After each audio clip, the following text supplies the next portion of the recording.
Check.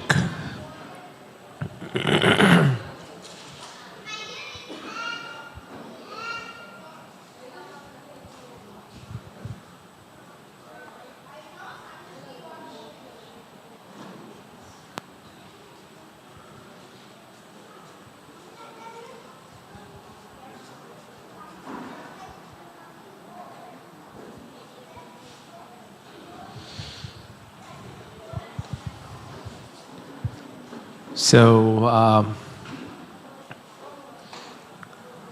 before we go into the next session,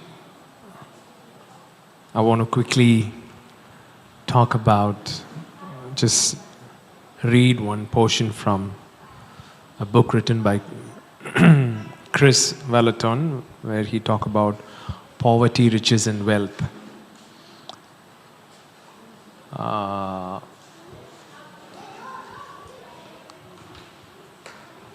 Daritram, Aishwaryam.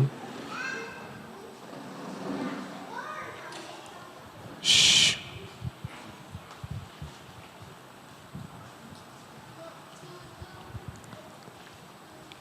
So I want to read that. Okay, if you can note it down, it'll be good. Poverty lives for today. Wealth leaves a legacy. தரித்திரம் இந்த காலகட்டத்துக்கு மாத்திரம்தான் இருக்கும். Lives for today. இன்றைய தினம் மாத்திரம்தான் இருக்கும். It just thinks about today. What can I do today? இன்னைக்கு நான் என்ன செய்ய முடியும் அப்படின்றத மட்டும்தான் யோசிக்கும். ஆனா சொத்து, wealth, ஐஸ்வர்யம், ஐஸ்வர்யம் தலைமுறைக்கும் உண்டான ஒரு காரியம். Poverty finds a problem in every opportunity. Wealth finds an opportunity in every problem. தரித்திரம் ஒவ்வொரு வாய்ப்புலையும் என்னென்ன பிரச்சனை இருக்குன்னு பார்க்கும். ஆனால் ஐஸ்வர்யம் ஒவ்வொரு பிரச்சனையும் வாய்ப்பாக பார்க்கும். Poverty feels entitled while wealth feels empowered. தரித்திரம் see, entitled meaning, have you seen these people go and interview these people, poor people, who talks about how the rich should give them their money and government should meet their needs, and there would be an arrogance in their voice. And have you seen those things? That is called entitlement. That attitude is called entitlement. சில பேர் பார்த்தீங்கன்னா, ஏழை மக்கள் பார்த்தீங்கன்னா, எங்களுக்கு government தானே செய்யணும், அவங்க தானே கண்டிப்பாக செய்யணும், பணக்காரன் தானே எங்களுக்கு காசு கொடுக்கணும் அப்படின்ற மாதிரி ஒரு கர்வத்தோட பேசுவாங்க. அதுதான் இந்த என்டைட்டில்மெண்ட்னு சொல்கிறோம். So poverty feels entitlement, right? While wealth feels empowered. ஐஸ்வர்யமானது ஓகே தன்னை பலப்படுத்தினதாக உணர வைக்கும். Poverty fears the future. Wealth makes history. தரித்திரம் எதிர்காலத்தை குறித்து பயப்படும், ஆனால் ஐஸ்வர்யம் எதிர்காலத்தை உருவாக்கும். Poverty blames others for its condition, but wealth takes responsibility for things that are not that's not its fault.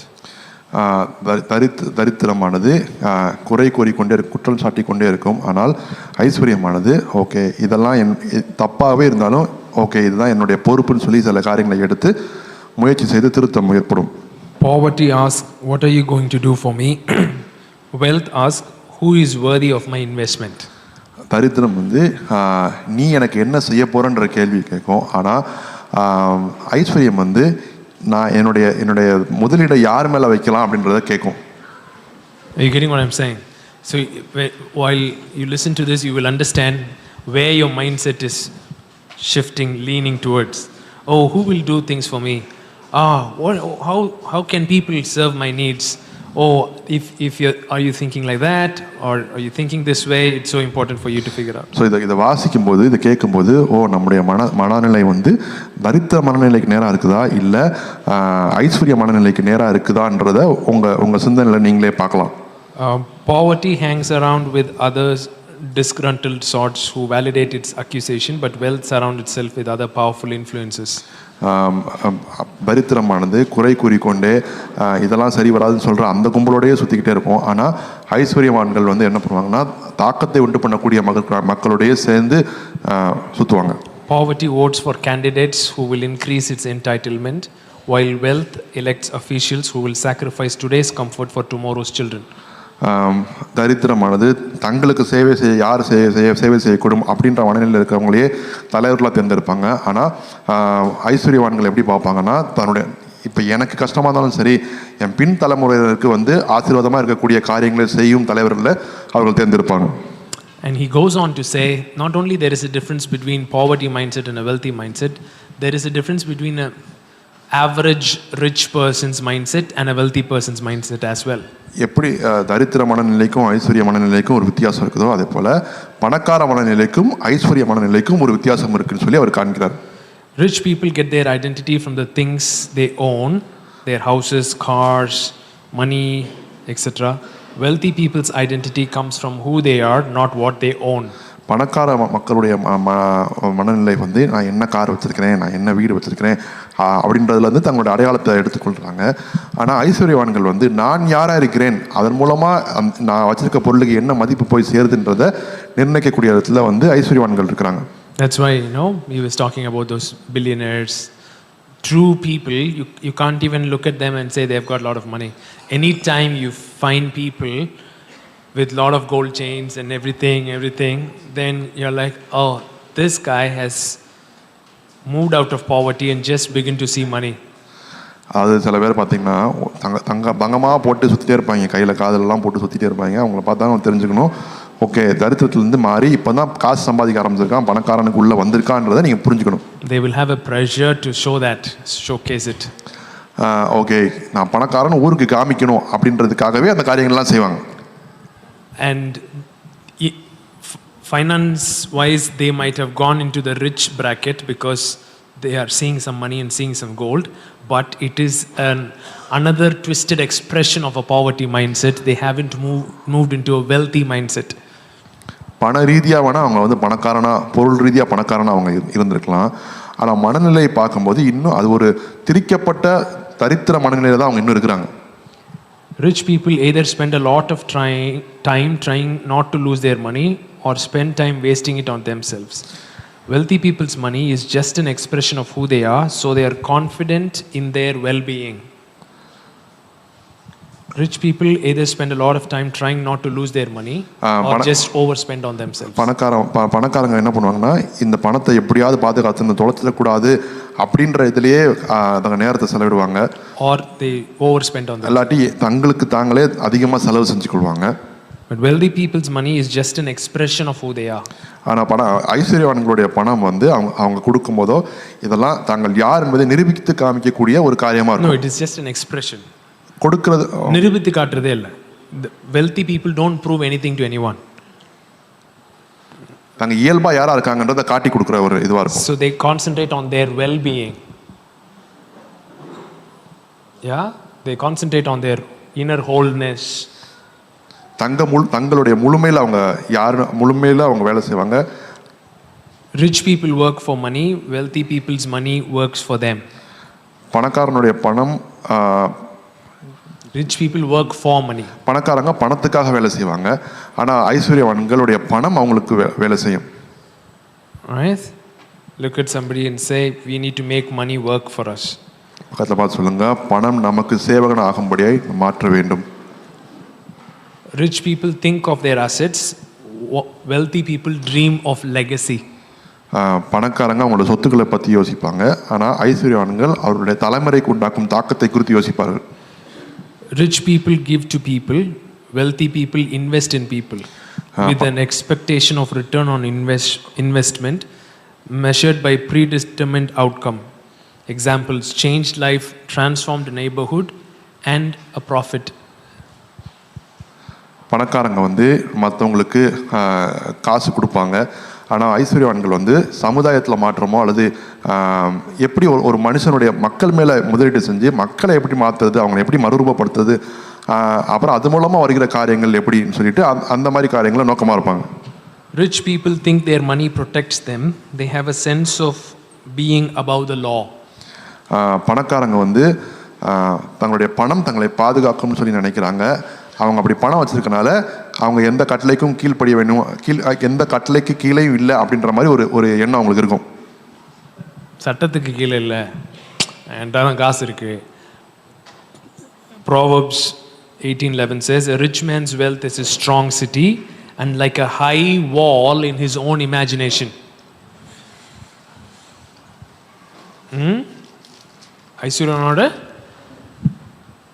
ஐஸ்வர்யனுடைய பொருள் அவனுக்கு அரணான பட்டணம், அது அவன் எண்ணத்தில் உயர்ந்த மதில் போல் இருக்கும். In his own imagination he is like, I've got a lot of money, I'm above everything. Rich man போட்டுருக்கு, தமிழ்ல ஐஸ்வர்யவான். Yeah. So but wealthy people are inherently humble because they are thankful, knowing that the source of their provision is the Lord. ஆனா ஐஸ்வர்யவான்கள் தாழ்மையுள்ளவர்களாக இருப்பாங்க, ஏன்னா அவங்களுடைய ஆதாரம் ஆண்டவர்னு அவங்களுக்கு தெரியும். Rich people have a vision for the things that they can buy. பணக்காரங்க என்ன வாங்க முடியும்ன்றதுல தரிசனம் வச்சிருப்பாங்க. Wealthy people have a vision for legacy, for what they are leaving behind. ஐஸ்வர்யவான்கள் நம்ம என்ன அடுத்த தலைமுறைக்கு விட்டு செல்ல போறோம் அப்படின்ற தரிசனத்தை வச்சிருப்பாங்க. Rich people compete for money. Wealthy people are compelled by destiny. பணக்காரங்க பணத்தை வச்சு போட்டி போடுவாங்க, ஆனா ஐஸ்வர்யவான்கள் இதுதான் என்னுடைய என்ன சொல்றீங்க, destiny, right?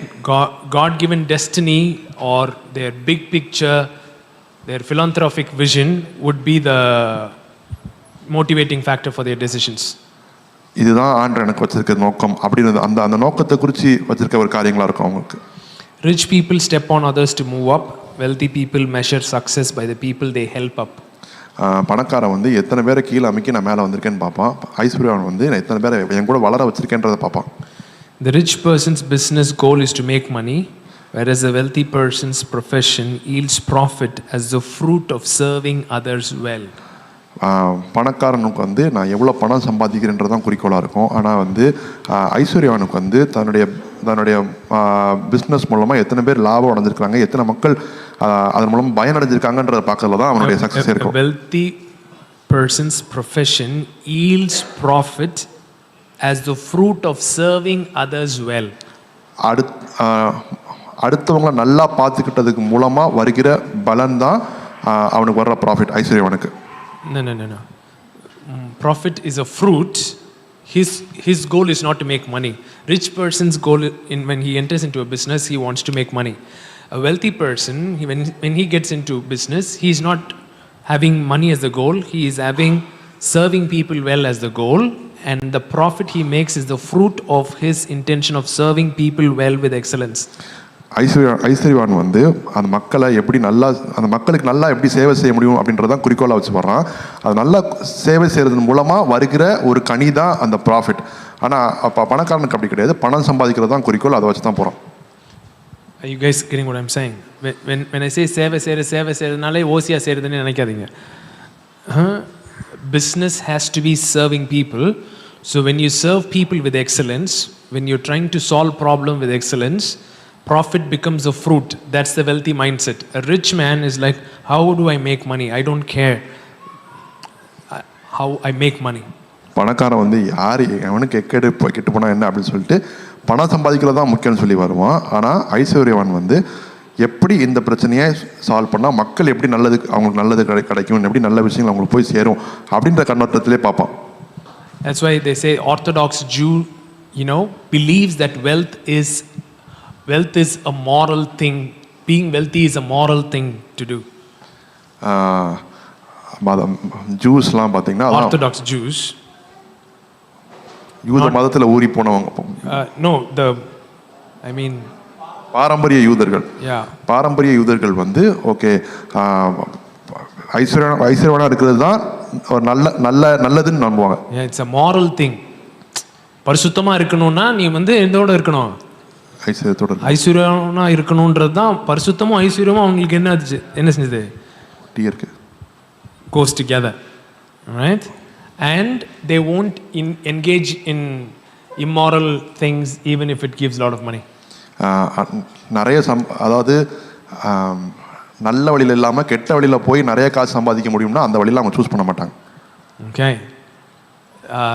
They won't put money in a strip club dance, even if it's going to make a lot of money. Strip club dance எல்லாம் காசு போட மாட்டாங்க. போட்டால் நிறைய காசு வரும்னு தெரிஞ்சாலும் அதில் போட மாட்டாங்க. So for a rich man, it doesn't matter. His goal is to make money. Strip club, alcohol, whatever, people gets destroyed, that doesn't matter. As long as I make money, let me keep doing it. I'm not going to strip club. I'm not drinking myself to death. I'm just seeing it as an avenue to make money. பணக்காரன் வந்து நான் குடிக்க போகிறதில்ல, நான் strip கிளப்லாம் போகிறதில்ல, ஆனால் அங்கே அதில் இருந்துச்சுன்னா எனக்கு காசு வருதில்ல, அதை நான் காசு சம்பாதிக்கிற ஒரு தளமாக பார்த்துக்கிறேன்னு சொல்லி அவன் யோசிப்பான். So I just make money and I use it for good purposes. காசு சம்பாதிச்சுக்கிறேன், அதை நான் நல்லதுக்கு நான் பயன்படுத்திக்கிறேன்னு சொல்லுவோம். I've seen many people talk like that and do things like that. அந்த மாதிரி பேச நிறைய பேர் பார்த்துருக்கேன், அந்த மாதிரி செஞ்ச நிறைய பேரை நான் பார்த்துருக்கேன். But when you're talking about prosperity, we are talking about backed by values, right? ஆனால் நம்ம இப்போ செழிப்பை குறித்து பேசும்போது நம்ம மதிப்புகள்லேருந்து உருவாகிற காரியத்தை குறித்து நம்ம பேசிக்கிட்டு இருக்கோம். So as we talk about being a millionaire, everything, that all happens in the framework of what I just read. நம்ம வந்து மில்லியனர் ஆகிறோம், அதை பற்றிலாம் பேசிக்கிட்டு இருக்கும்போது நான் வாஸ்த காரியங்கள் வந்து அதன் அடிப்படையில் தான் அதை நம்ம செய்ய போகிறோம். Look at somebody and say, with the poverty mindset or a crooked rich mindset, தரித்திர மனநிலையோ திரிக்கப்பட்ட ஒரு பணக்கார மனநிலையோ, with that mindset, அந்த மனநிலையை வைத்துக்கொண்டு it is better you be like this, இப்படியே இருந்தால் நலமா இருக்கும், and not become a millionaire and cause more damage. நீங்க மில்லியனர் ஆனீங்கன்னா ரொம்ப பிரச்சனை தான் உருவாகும் உங்களுக்கு. Right? Only when you are intentional in working your mindset from either of these to a wealthy mindset, which is a kingdom mindset, then you becoming a millionaire becomes a blessing for you and for everyone around you. இந்த திரிக்கப்பட்ட பணக்கார மனநிலையோ அல்லது இந்த தரித்திர மனநிலையிலோ இருந்து ராஜ்யத்தின் மனநிலையாகிய செழிப்பின் மனநிலைக்கு உங்க சிந்தனை திரும்பும் போது தான் நீங்க மற்றவர்களுக்கும் பயனுள்ளவர்களாய் மாறுவீர்கள்.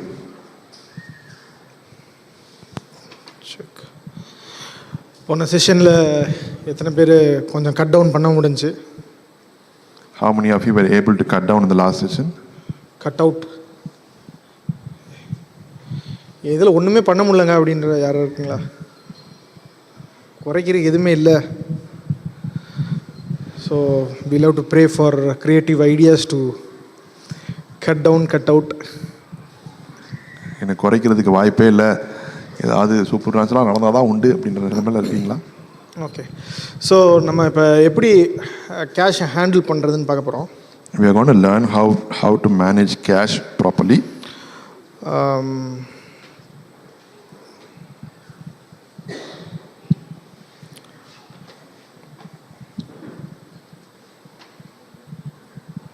அந்த 3 அக்கௌண்ட் ஆக்டிவிட்டி ஸ்லைட்.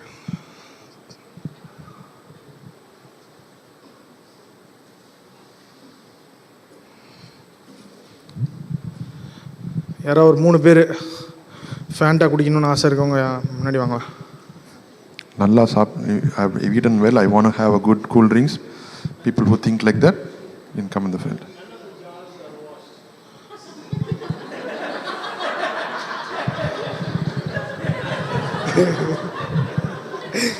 எப்படி வருந்தி அழைச்சிக்கிறீங்க? தண்ணி ஊற்றி அலசிக்கலாம் தான் இருக்குது பக்கத்தில். யாராவது கழுவி கூட வர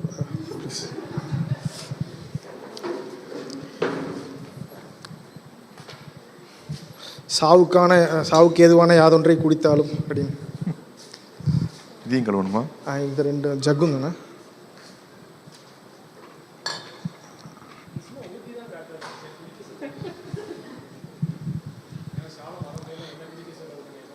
அவனை கூப்பிடுங்க. அப்புறம் பார்ப்பாய் சாப்பிட மாட்டாங்க இந்த மாதிரி.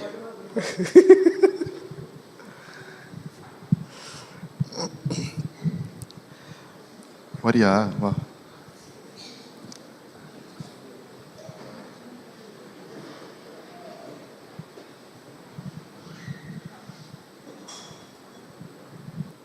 ஸோ இதில் நம்ம என்ன பண்ண போகிறோன்னா, இந்த ஜார்ஸ் ரெப்ரசன்ட் 3 டிஃப்ரெண்ட் அக்கௌண்ட்ஸ். இந்த ஒவ்வொரு ஒவ்வொரு ஜாடிகளும் வந்து ஒவ்வொரு அக்கௌண்ட்டை காமிக்குது. A few of you came and asked me, I have a very irregular income stream. ஒரு சில பேர் என்கிட்ட வந்து என்ன சொன்னீங்கன்னா, எனக்கு வந்து இதுதான் என்னுடைய வருமானம் அப்படின்னு குறிப்பிட்ட எல்லை எதுவும் கிடையாது. 1 month I make இது கல்விதான் இருக்கு. 1 month I make more money, the other month I don't make that much money. ஒரு மாதம் பார்த்தீங்கன்னா நான் நிறைய காசு சம்பாதிக்கிறேன், இன்னொரு மாதம் வந்து நான் கொஞ்சம் கம்மியாக சம்பாதிக்கிறேன். So you will have a holding account, which is the fourth account. உங்களுக்கு வந்து நாலாவது ஹோல்டிங் அக்கௌண்ட்னு சொல்லி ஒரு அக்கௌண்ட் இருக்கும். The entire activity might look very difficult and complex, but it is actually very easy to use. இதை பார்த்தா ரொம்ப காம்ப்ளெக்ஸாக இருக்கிற மாதிரி தெரியும், ஆனால் யூஸ் பண்ணும்போது ரொம்ப எளிதாக இருக்கும். So, okay, let's take this as the holding account. அந்த பெரிய கடைசி ஜாடி தான் வந்து ஹோல்டிங் அக்கௌண்ட்னு வச்சுப்போமே.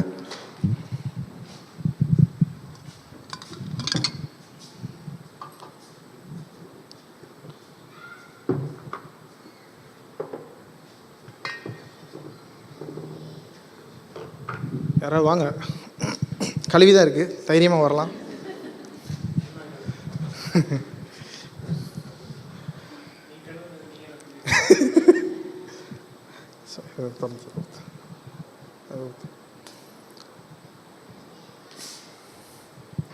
இதில் பாதி கொஞ்சம். ஸோ ஒரு மாதம் அவருக்கு இவ்வளோ தான் வருது. இதில் சொல்ல ஓகே, ஒரு மாதம் கம்மியாக தான் வந்திருக்கு, அடுத்த மாதம் நிறைய For particular month it's the amount, now the next month it's increasing. So ஒவ்வொரு மாதமும் அவருக்கு வேரியபிளாக இருக்குது. Every month the amount is variable for him. So அந்த இப்போ 3 மாதத்துக்கு ஏற்கனவே சேர்த்து வச்சுருக்கிறது ஹோல்டிங் அக்கௌண்ட்டில் இருக்குதுன்னு வச்சுக்கிறோம். இட்ஸ் சேவிங் அக்கௌண்ட் மாதிரியா? Holding account. ஓகே, 3 மாதத்தோட அவரோட வருமானம் இருக்குது. அவரோட ஹோல் இன்கம். ஓகே, 3 மாதம் the 3 months income whatever is coming he is having it in the holding account. It is built up like this. இப்போ இது வந்து ரெகுலராக இன்கம் வாங்குறவங்களுக்கு உள்ளது. The second jar is for people who are getting regular income. This is called a regular account. That's a regular account. So whoever does business, யாரெல்லாம் வியாபாரம் பண்ணுறீங்களோ, who doesn't have a regular equal income, okay இதுதான் என்னோட regular income அப்படின்னு யாரும் இல்லாமல் இருந்தீங்கன்னா, so he transfers 1 month's income into this average 1 month income. அதனுடைய சராசரியான ஒரு மாதத்துக்குரிய வருமானத்தை உள்ள இதில் போட்டுறாரு, ரெகுலர் இன்கம் அக்கௌண்ட்டுக்குள்ளே ஊற்றிறாரு. So for example, I mean for the sake of making it work, I am just pouring more. இன்னும் கொஞ்சம் அதில் ஊற்றிடுறேன். அதில் மேலே வரும்னு பார்த்தா மேலே வரமாட்டேங்குது. ஓகே ஓகே, ஸோ இதுதான் உங்களோட ஒரு மாத வருமானம்னு வச்சுக்கோங்க. This is your 1 month income. So this is your regular income account. That's your அது ஒரு regular income account. From where you need to dispose or disperse the regular expenditures that you have, fixed expenditures that you have. மாதாந்திர செலவுகள் சில காரியங்கள்லாம் குறித்து வச்சுருப்பீங்களா, அதுக்கு போகக்கூடிய செலவுகள்லாம் இதுலேருந்து போகணும். Whether your ration at your house is completely done or still not done, you will have to still pay your rent when date turns 1. 1ஆம் தேதி ஆனால் ரெண்ட் கட்டணும். நீங்கள் கிராசரி வாங்குறீங்களோ இல்லையோ, so you pour the rent out. இப்போ rent காசு தனியாக எடுத்து வச்சாச்சு இந்த மாதிரி. And he takes it away. Owner கொடுத்துட்டாப்ல. So the rent is done. Rent போயிடுச்சு. So every expense, such expenses that you are making on every month goes through the regular account. மாதம் நீங்கள் செய்யக்கூடிய ஒவ்வொரு செலவுகளும் இந்த ரெகுலர் இன்கம்ல இருந்து போகும். You're paying school fee every month, it goes from this. School fees கட்டுறீங்க மாதம்னா அது அந்த ரெகுலர் இன்கம்ல தான் போகணும். So you know what is going to be your expense for that month at the start of the month. அந்த மாதம் ஸ்டார்டிங்லேயே எனக்கு இந்த மாதத்துக்கு இவ்வளோ செலவு இருக்குன்றது உங்களுக்கு தோராயமாக தெரியும். And you will have to move some of it to your savings account, whatever you can save for that month, at the start of the month. மாதம் தொடங்கின உடனே கொஞ்சம் காசு எடுத்து சேவிங்ஸ் அக்கௌண்ட்டில் போட்டுடணும். So by doing your budget, you know how much you can save this month, right? உங்களுக்கு இப்போ பட்ஜெட் போட்டோன்னே தெரிஞ்சிருக்கும் உங்களுக்கு மாதம் எவ்வளோ சேமிக்க முடியுதுன்ட்டு. So you move it here. அதாவது சேவிங்ஸ் அக்கௌண்ட் மாற்றிடுங்க. Now you have another account which is your weekly account, which is called cash account. அடுத்தது வந்து கேஷ் அக்கௌண்ட், அதுதான் the weekly account. In this you pour in or you transfer all this weekly expenses to this. வார செலவுகளுக்குள்ளதெல்லாம் வந்து நீங்கள் இங்கே இந்த ஜாருக்குள்ளே போட்டுறீங்க. So these weekly expenses you are taking cash out. இதுக்கு நீங்கள் காசு வித்ட்ரா பண்ணி கையில் காசாக செலவு பண்ணுறீங்க. So 1 week's money you are withdrawing. ஒரு வாரத்துக்குறான காசு நீங்கள் செலவு பண்ணுறீங்க. And you are using it as cash. இதை வந்து காசாக செலவு பண்ணுறீங்க. So he is going to the supermarket. Super மார்க்கெட்டுக்கு போகிறாங்க இப்போ. So he takes a sip. அங்கே ஒரு செலவு. So he has spent that money. இவ்வளோ காசு செலவு பண்ணிட்டாங்க. And he knows how much he has in hand. இப்போ எவ்வளோ செலவு பண்ணியிருக்கு எவ்வளோ கையில் இருக்குன்னு தெரியும். So the next 6 days he will have to manage his household with that money. அடுத்த 6 வாரத்துக்கு இந்த காசை வச்சு தான் வண்டி ஓட்டணும். And then he goes to the milk shop. அதுக்கப்புறம் பால் கடைக்கு போகிறாரு. He spends. அங்கே செலவு பண்ணுறாரு. He expends. So he goes out, buys snacks, he spends. அதுக்கப்புறம் போகிறாங்க ஸ்நாக்ஸ் வாங்குறாங்க அதில் செலவு பண்ணுறாங்க. He goes to a restaurant, he buys something, eats, spends. ரெஸ்டாரண்ட்டுக்கு போகிறாங்க வாங்கி சாப்பிட்றாங்க அதுவும் இந்த காசு. So on the 7th day he might be either having this much or on the 5th day he has completely done with it. 7ஆவது நாளில் மிச்சம் இருக்குமா இருக்கும், இல்லாட்டி 5ஆவது நாளில் ஃபுல்லாக வலிச்ச மாதிரி இருக்கும். So you know how much you are having in your hand for that particular week. அந்த வாரத்துக்கு எவ்வளவு செலவு பண்ணக்கூடிய காசு உங்கள் கையில் இருக்குன்னு உங்களுக்கு தெரியும். So when you spend through cash, கையில் காசாக செலவு பண்ணும்போது it pains physically. ரொம்ப மன வலி ஏற்படும். And your purse also grumbles. உங்கள் பர்ஸும் வந்து குறை சொல்லிட்டே இருக்கும், உருமுறுத்தே இருக்கும். 2000 நோட் எடுத்ததும் உடச்சிராதரா அப்படின்னு சொல்லி சத்தம் போடுறது கேட்கும் காது வரையும். When you take a 2000 rupees note, it will cry, don't make it into changes, and if you make it a change, immediately it will go off. And when he goes the last day for shopping, he buys some fruits. கடைசி நாள் வந்து fruits வாங்க போகிறாங்க. He has done it already. எல்லாம் முடிஞ்சிச்சு. Now wife asks for something else. மனைவி கேட்குறாங்க ஏதாவது வாங்கிட்டு வாங்கன்னா பெப்பரப்பே அப்படின்னு பாக்கெட்டில் எடுத்து சுற்றணும். So that's how you will have to work. You should tell my pocket is empty for this week, so next week we'll see. So the next week starts. அடுத்த வாரம் ஆரம்பிக்குது. He gets to spend more. The same amount. அதே எவ்வளோ budget பண்ணிக்கிறீங்களோ அந்த வாரத்துக்கு அந்த காசு மறுபடியும் ஃபில் ஆகுது. So he starts utilizing the same. அந்த காசை மறுபடியும் செலவு பண்ண ஆரம்பிக்கிறாங்க. குடிக்கலாம் தானே, ஒன்றும் பிரச்சனை. கரும்பு தின்ன கூலியா? Okay. So now he is spending. இப்போ செலவு பண்ணுறாங்க. So the 3rd week is done. The 4th week he has little left now. இப்போ 3 வாரம் போயிடுச்சு, 4ஆவது வாரத்துக்கு ரொம்ப கம்மியாக தான் இருக்குது. So he is exactly on the same level that is required to close his 4th week. இவ்வளோதான் கடைசி வாரத்தை ஓட்டுறதுக்குன்னு அந்த அமௌண்ட் இருக்குது. He doesn't have little more or he doesn't have little less. ஜாஸ்தியாகவும் இல்லை கம்மியாகவும் இல்லை. Sometimes you might have little more. சில நேரம் உங்களுக்கு ஜாஸ்தியாக இருக்கலாமா இருக்கும். That might help you with a 5-week month. அது வந்து 5 வாரம் உள்ள மாசமாக இருந்தால் பிரச்சனை இல்லை. So if you have little more, move it to savings account. நிறையா மிச்சம் இருந்துச்சுன்னா சேவிங்ஸ் அக்கௌண்ட்டுக்குள்ளே கொண்டு போயிருங்க.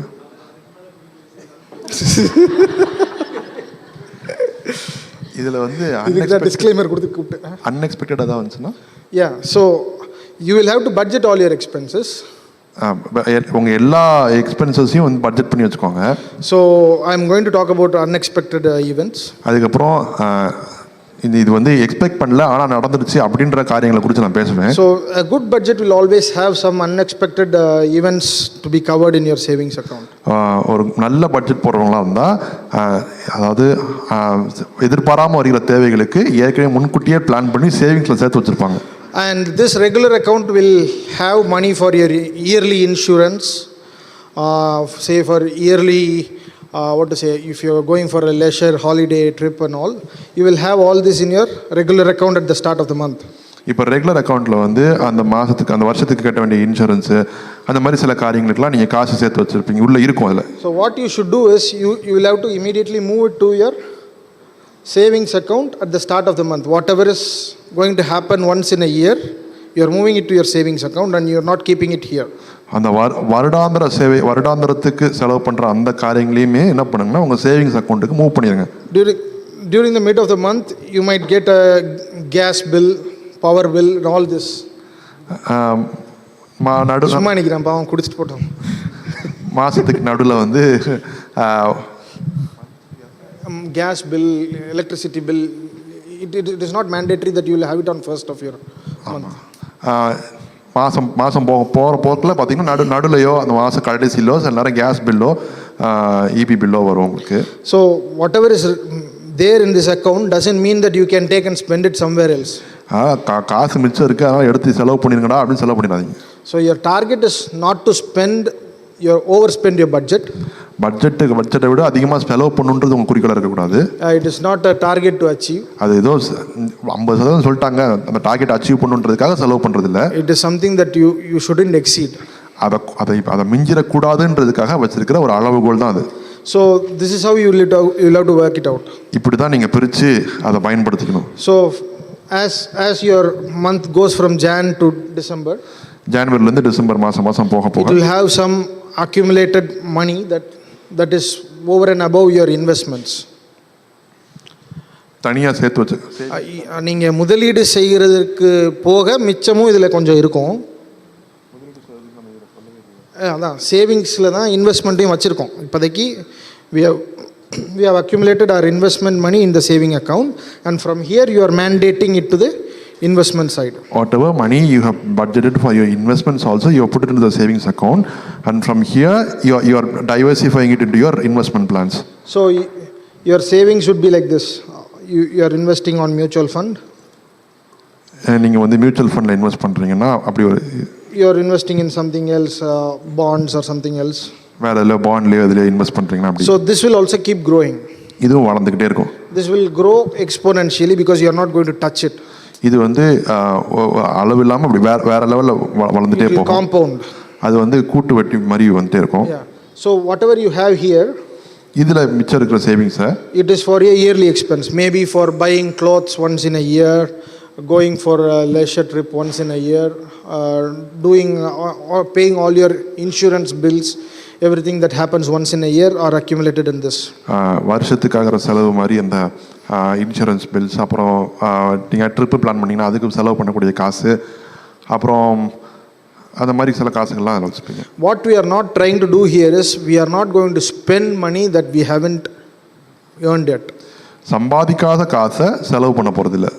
So for example, you are planning a trip in December. நீங்க டிசம்பர்ல ஒரு ட்ரிப் பிளான் பண்ணீங்கன்னு வெச்சுப்போமே. So you are starting from January. ஜனவரில இருந்து சேவ் பண்ண ஆரம்பிக்கிறீங்க. And you are saving, keep on saving for the particular trip. Say if it is going to cost you 36,000 rupees.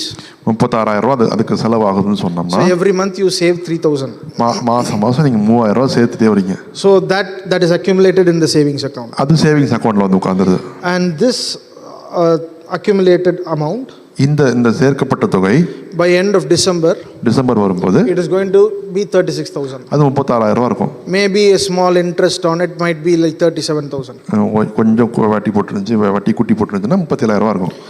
And you shouldn't plan a trip for 45,000. அதனால சரி இவ்வளோ காசு இருக்குல்ல, அதனால 45,000 trip plan பண்ணக்கூடாது. Next 3 months I will tally it. அடுத்த 3 மாதம் நான் இது எடுத்த காசை அதில் போட்டு அடைச்சிப்பேன்னு சொல்லக்கூடாது.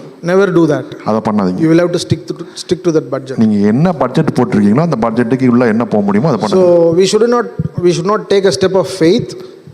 விசுவாசம்ன்ற பேரில் கால் எடுத்து வச்சு முட்டாள்தனத்தில் முடியக்கூடாது. It shouldn't be a foolish decision.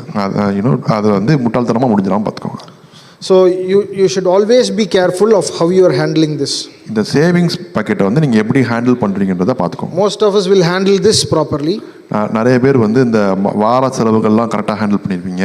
Because you know how much you have in your hand at that point in time. கையில் காசு எவ்வளோ இருக்குன்றது உங்களுக்கு நல்லா தெரியும், அதனால வச்சு பண்ணுவீங்க. But this one will have a lump sum big number. இது ஆனால் ஒரு பெரிய தொகை இருக்கும். We will think of playing a பாண்டி கேம். பாண்டி விளையாட்டு விளையாடுறதுக்கு ஆரம்பிச்சிருவோம். பாண்டி விளையாட்டு எத்தனை பேர் தெரியும்? பல்லாங்குழி எடுத்து அப்படி சுற்றி போட்டே வருவாங்கள்ல, அது மாதிரி. ஓகே, இது எடுத்தாலும் அதுக்கு தான் எடுத்துருப்பேன்னு தெரியும், அது எடுத்தாலும் இதுக்கு தான் எடுத்துருப்பேன்னு தெரியும், மாற்றி இதுனா அந்த கணக்கு, அதுனா இந்த கணக்கு அப்படின்னு மாறி நம்மளே நம்மளுக்கு ஒரு ஜஸ்டிஃபிகேஷனை கொடுத்து விளாண்டுட்டு இருக்கிறது. You take money out of it and you keep justifying, oh, I use it for a genuine need. We keep explaining, give different explanations for whatever you're using, and we justify that also. That is what the last week it was shared with you. That paper is the boss. அதான் போன வாரம் சொன்னோம், paper தான் boss. Paper is the boss of your money.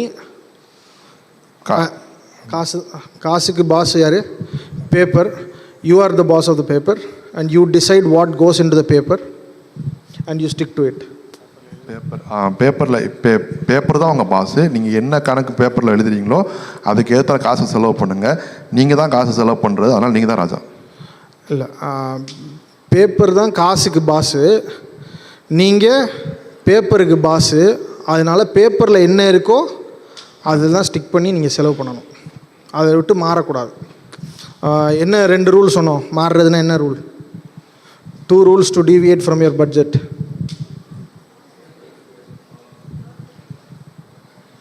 Agree with your spouse, and the second one, the budget needs to balance. சாப்பிட்டது டாமின்னு இருக்கீங்களே.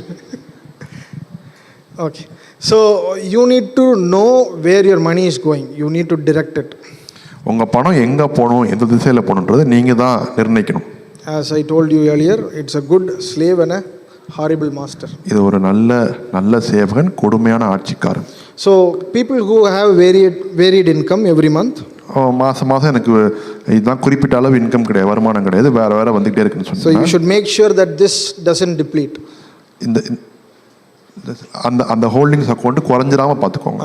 Holding jar needs to be at a realistically good number. At least your 1 month's expense need to be there at all time. அந்த holding ஜாரில் பார்த்தீங்கன்னா குறைஞ்சபட்சம் 1 மாதம் செலவு பண்ணக்கூடிய காசு அதில் உள்ளே இருக்கணும். Okay, hope you got it. So what we are trying to communicate here is, இதில் நாங்கள் என்ன சொல்ல வரோம் அப்படின்னா, you need to use this as cash. அந்த வார செலவுகள் பண்ணுறத காசாக எடுத்து செலவு பண்ணுங்க. Forget all your GPay system, all this card system, everything. Use this as cash. ஜிபேலாம் மறந்துட்டு காசாக செலவு பண்ணுங்க. When you use this as cash, இதை காசாக செலவு பண்ணும்போது I bet you will come down on your expenses by 20%. உங்கள் செலவுகளில் 20% கண்டிப்பாக நீங்கள் குறைச்சிருவீங்க. For sure. கண்டிப்பாக. When you GPay, நீங்கள் ஜிபே பண்ணும்போது you go on faith mode. விசுவாச அறிக்கையில் பெறுங்க. அக்கௌண்ட்டில் காசு இருக்குன்ற நம்பிக்கையில் இருப்பீங்க. ஆனால் கையிலேருந்து கொடுக்கும்போது தான் கையில் காசு இருக்கா இல்லையான்றது தெரியும். சட்டியில் இருந்தால் தானே அகப்பைக்கு வரும். அது மாதிரி இருக்குமா தான் வரும், இல்லாட்டி சோத்திரத்தோட வயிற்றில் நல்லா ஈர துணியை கட்டிட்டு தூங்க வேண்டியதான். புரியுதா? So we need to be very clear on where our money is going. It is not just accounts, it is also about finance. கணக்கு மாத்திரம் இல்லை, பணத்தை கையாளுகிறது. So there are 2 things. One is finance management, the other one is account management. ஒன்று பொருளாதாரத்தை சீர்படுத்துவது, இன்னொன்று அக்கௌண்ட்டை எப்படி மேனேஜ் பண்ணுறது. Account is just a history. Account வெறும் சரித்திரம் தான், என்னெல்லாம் இருக்குது என்ன இல்லைன்றது. Whatever you have spent, you just make a note of it and that's your account.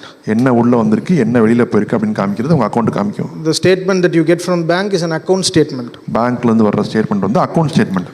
நீங்கள் காசு எங்கே போயிருக்கு, எப்போ வந்திருக்கு, யார் வாங்கிட்டு போயிருக்கா, அந்த மாதிரி ஸ்டேட்மெண்ட் மட்டும் தான் இருக்குது. What money has come in, where have you spent, who has got your money, all these are account statements. So what we are trying to do is not just an account management.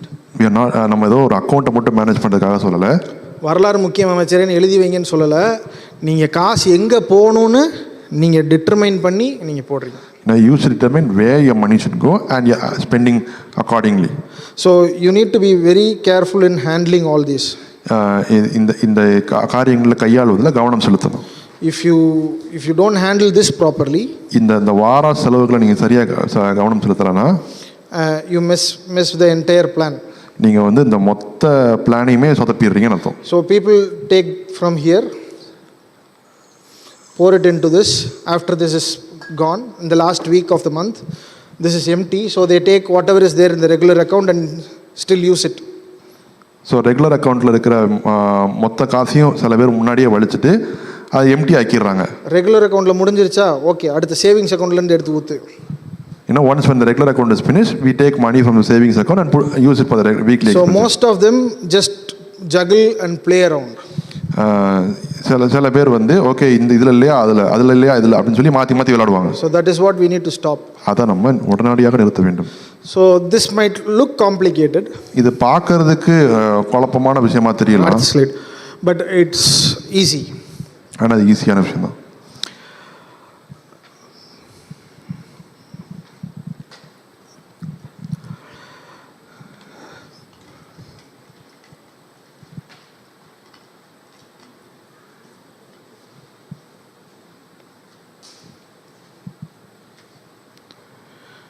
And it's always wise to do your accounting at the end of the day. Every day.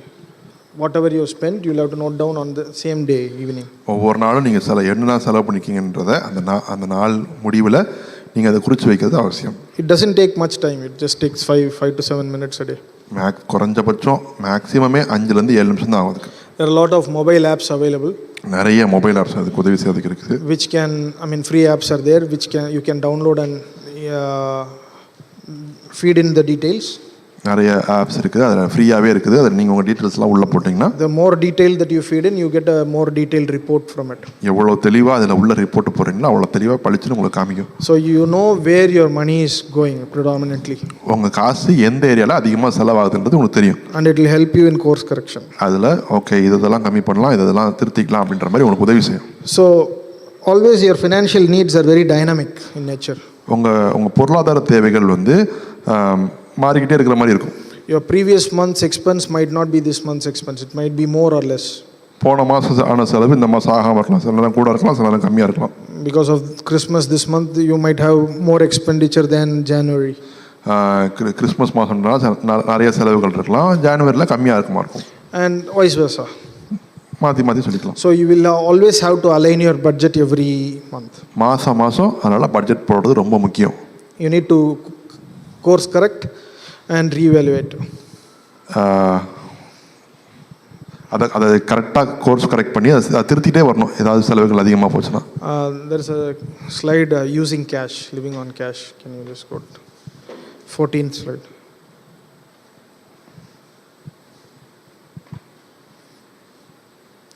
So this is something that I already told you, but just want to reiterate on it.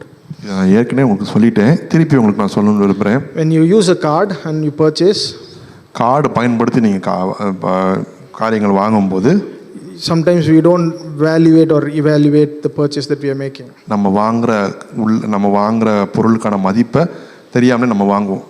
Sometimes a lot of sales guys used to push you to the corner saying, if you buy it today, this minute, this offer is there, or else the offer ends. சில பேர்லாம் வந்து ஒரு சேல்ஸ்க்கு எல்லாம் சொல்லுவாங்க, இப்போ வாங்கினீங்கன்னா உங்களுக்கு உண்டு சார், நாளைக்கு வந்தால் அந்த இடத்துல கிடைக்காதுன்னு சொல்லுவாங்க. Better don't buy it. அப்படின்னா you will never need it. ரொம்ப நன்றின்னு சொல்லிட்டு வந்துருங்க, அது உங்களுக்கு தேவைப்படாத விஷயம். This morning I was just going through my mobile. இந்த காலமே என் மொபைலில் பார்த்துட்டு இருந்தேன். I saw news on பைஜூஸ்லேருந்து ஒரு நியூஸ் வந்துச்சு. There are a lot of families who have been caught into debt trap because of பைஜூஸ்னால கடனுக்குள்ளாக மாட்டினவங்க ஏகப்பட்ட பேர் இருக்காங்க. They go target poor people. ஏழை மக்களை போய் அவங்க டார்கெட் பண்ணுறாங்க. They say 2 hours of assessment with your kid. உங்கள் பிள்ளையோட 2 மணி நேரம் அசஸ்மெண்ட்னு சொல்லுவாங்க. And they throw in saying your kid is very weak in studies. உங்கள் பிள்ளைங்க இந்த இதெல்லாம் ரொம்ப கம்மியாக இருக்குன்னு சொல்லுவாங்க. And if you don't subscribe to our Byju's, then your kid is also going to suffer like you. நீங்கள் இந்த பைஜூஸ் நீங்கள் வாங்கலன்னா உங்களை மாதிரியே உங்கள் பிள்ளைங்களும் இப்படி ஆயிடுவாங்கன்னு சொல்லுவாங்க. And they say today we will give you offer, if you don't take it today you will not get it forever. இன்னைக்கு ஒரு ஆஃபர் கொடுக்குறோம், இன்னைக்கு வாங்கினீங்கன்னா தான் உண்டு, இல்லாட்டி உங்களுக்கு இது என்றைக்குமே கிடைக்காதுன்னு சொல்லுவாங்க. And those guys go take high interest loans and buy it. அந்த மக்கள் போய் கஷ்டப்பட்டு ஹை இன்ட்ரெஸ்ட் லோன் எடுத்து அதை வாங்கிடுவாங்க. And it has become a big complaint now. இப்போ ஒரு பெரிய பிரச்சனையாக மாறிச்சு அது. And maybe in the few days it might become a issue. இன்னும் கொஞ்ச நாள்ல அது ஒரு பெரிய பிரச்சனையை வெடிக்கக்கூடும். So the idea for sales people is to target people with weak emotional quotient. அதாவது உணர்ச்சி லெவலில் யாரெல்லாம் ரொம்ப பாதிக்கப்பட்டிருக்காங்களோ அவங்களே கண்டுபிடிச்சு அவங்களே தாக்கி பலியாடாக்குறது தான் சேல்ஸ் கைஸோட வேலையை. So whenever somebody corners me to that point, என்னை யாராவது அந்த மாதிரி ஒரு முட்டு சந்து தள்ளிட்டாங்கன்னா I say I'm not going to buy it. நான் வாங்க மாட்டேன்னு சொல்லிடுவேன். I might need it, but I'm not buying it. எனக்கு தேவைப்படலாமா இருக்கும், ஆனால் நான் வாங்க மாட்டேன்னு சொல்லிடுவேன். So I have made it as a practice in my life. அது என் வாழ்க்கையில் ஒரு நடைமுறை காரியமாக நான் கொண்டு வந்திருக்கேன். Never ever subscribe to anything because that is the last minute that you can get that offer. இதுதான் கடைசியாக கிடைக்கும், இந்த ஆஃபர் கடைசியாக கிடைக்கும் அப்படின்னு சொல்கிற எதையுமே நம்பி வாங்காதீங்க. He is giving it on offer because that's the last day for his business. அவன் ஏன் அதை ஆஃபர் கொடுக்குறான்னா அன்னைக்கு பிஸ்னஸுக்கு அவனுக்கு அதுதான் கடைசி நாள். அதனால If he doesn't make you buy, he is in a problem. உங்களை வாங்க வைக்க முடியலன்னா அவன் வேலைக்கு ஓல வச்ச மாதிரி அது. If you don't buy it that day, நீங்க அந்த நாளில் வாங்கலன்னா his business will need more money the next day. அடுத்த நாளைக்கு அவன் பிஸ்னஸ்க்கு இன்னும் அதிகமாக சம்பாதிக்க வேண்டியிருக்கும். Obviously he will come up with a better offer. அது மாதிரி இன்னொரு ஆஃபர் கொண்டு வருவாங்க கண்டிப்பாக. So never get into the trap of buying it that point because you are forced to buy it.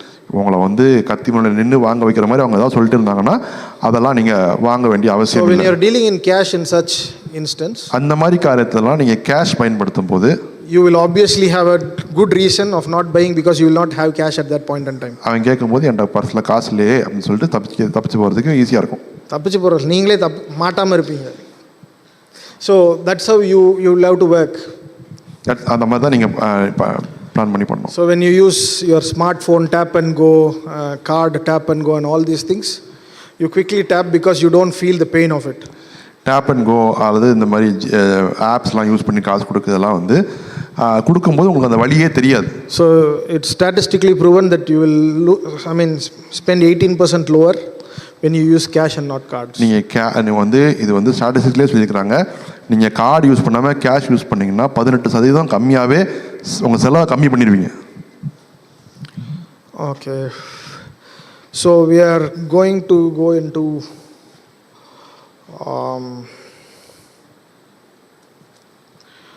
steps to move forward.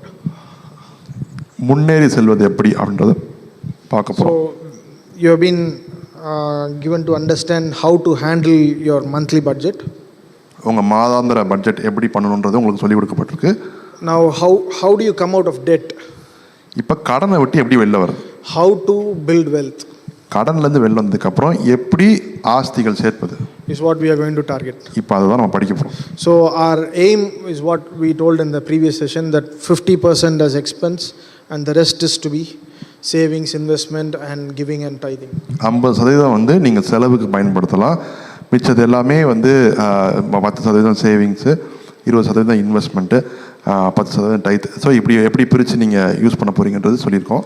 So what we need to do if you are in debt, what you are going to do is first save a small amount of money to cater for your emergency fund.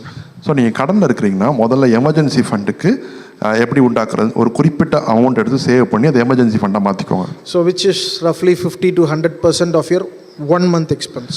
அது அந்த emergency fund எவ்வளோ இருக்கணும்னா உங்கள் ஒரு மாதம் செலவு எவ்வளவோ அந்த செலவுக்கு உண்டான காசாக இருக்கணும். So this money you shouldn't go and invest. இந்த காசை தூக்கி போய் முதலீடு செய்யக்கூடாது. Few of our friends came and asked me, can we invest in stock markets with the money that we took it for loan? நாங்கள் கடனுக்கு வாங்கின காசை வச்சு நாங்கள் ஸ்டாக் மார்க்கெட்டில் போடலாமான்னு சில பேர் கேட்டாங்க. So my simple basic rule is beg, borrow, steal. This can happen for anything else but stock market.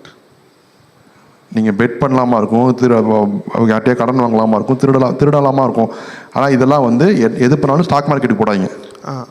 So you should never bring your borrowed money to stock market. நீங்கள் கடன் வாங்கின காசு ஸ்டாக் மார்க்கெட்டில் கொண்டு வந்துடுறாங்க. Never bring it. உள்ளே கொண்டு வரவே lot of people I know have taken big loans, put them into stock market, and when markets go down they sell. எனக்கு தெரிஞ்ச நிறைய பேர் கடன் வாங்கிட்டு அதை ஸ்டாக் மார்க்கெட்டில் போட்டிருக்காங்க, மார்க்கெட் குறைஞ்ச உடனே விற்றுருக்காங்க. And they have lost big money. அது போட்டு அது இது பண்ணனால ஏகப்பட்ட காசு தொலைக்கவும் செஞ்சுருக்காங்க. And they are still paying for it. அதுக்குண்டான கரையத்தை இன்னும் செலுத்திக்கிட்டே இருக்காங்க. So what we need to focus is we need to first come out of debt. முதல்ல நமக்கு செய்ய வேண்டிய காரியம் கடன்லேருந்து எப்படி வெளில வர்றது. And we need to have a corpus for us for our emergency funds. அதுக்கப்புறம் எமர்ஜென்சி ஃபண்டுக்கு ஒரு குறிப்பிட்ட தொகையை சேர்ப்பது. And then we will have to build wealth. அதுக்கப்புறம் தான் நம்ம வந்து ஐஸ்வர்யம் அது எப்படின்றத பார்க்கணும். Some of you may ask, okay, I wanted to close all my loans and also build wealth at the same time. juxtaposing each other. ஒரு சில பேர் என்ன கேட்குறீங்கன்னா, ஓகே நான் வந்து கடனே அடைச்சிட்டே இருக்கேன், அதே டைமில் நான் வந்து இன்வெஸ்ட்மெண்ட்டும் பண்ணலாமே அப்படின்னு கேட்குறாங்க. No, never do that. அதையும் செய்யாதீர்கள். As pastor said, you will have to run with intensity. கடன் அடைக்கிறதுக்கு வேகமாக ஓடுங்க. To close your loans. கடன் அடைக்கிறதுக்கு வேகமாக போங்க. And then you can build wealth. அப்புறம் ஆஸ்திகள் சேர்க்கும்போது விவேகத்தோடு தான் அதை செய்யுங்க. So this emergency fund needs to be in a place where you can access it quickly. இந்த எமர்ஜென்சி ஃபண்டு எட்டரை தூரத்தில் வச்சுருக்கணும். And you cannot deploy this in markets. இதை தூக்கி மார்க்கெட்டில் நீங்கள் உள்ளே போடக்கூடாது. You don't use this emergency fund to buy something that you wanted to buy. நான் வாங்கணும்னு நினச்சேன் இந்த காரியத்தை, அப்படின்னு நீங்கள் நினச்ச காரியத்தை வாங்குறதுக்கு இதை பயன்படுத்தக்கூடாது. சோஃபா வாங்கணும்னு நினச்சிக்கிட்டு இருந்தேன் பிரதர், அப்போ பார்த்து கர்த்தர் ஒரு ஆஃபரை கொண்டு வந்தார் அப்படின்னு சொல்லி அந்த எமர்ஜென்சி ஃபண்ட் எடுத்து sofa வாங்கிடக்கூடாது. I was planning to buy a sofa and God gave me money at the right time. If you want to buy a sofa, save money for it and buy. Sofa வாங்கணும்னு நினச்சிங்கன்னா நீங்கள் வந்து காசு சேமித்து வாங்க. Emergency fund is for emergency. பக்கத்தில் இருந்தாட்டி சொல்லுங்கள், emergency fund is for emergency. எமர்ஜென்சினா என்னது? அவசரம். சோஃபா வாங்குறது அவசர தேவையில்லை, கீழே உட்காரலாம். So anything that you think is not emergency you shouldn't use for it. உங்களுக்கு அவசரமாக இல்லாத எல்லா எதையுமே வந்து அவசரப்பட்டு நீங்கள் வாங்க வேண்டாம். So we need to be very clear in what we use this fund for. நம்ம இந்த காசை எதுக்கு செலவழிக்கிறோம்ன்றதை முதல்ல மைனஸில் முடிவு பண்ணிக்கணும். திடீர்னு ஒரு ஹாஸ்பிட்டலைசேஷன் ஆயிடுச்சு அப்படின்னா திரும்ப என்ன பண்ணக்கூடாது, பழைய குருடி கதவை தோரடின்னு கடன் வாங்க போயிடக்கூடாது.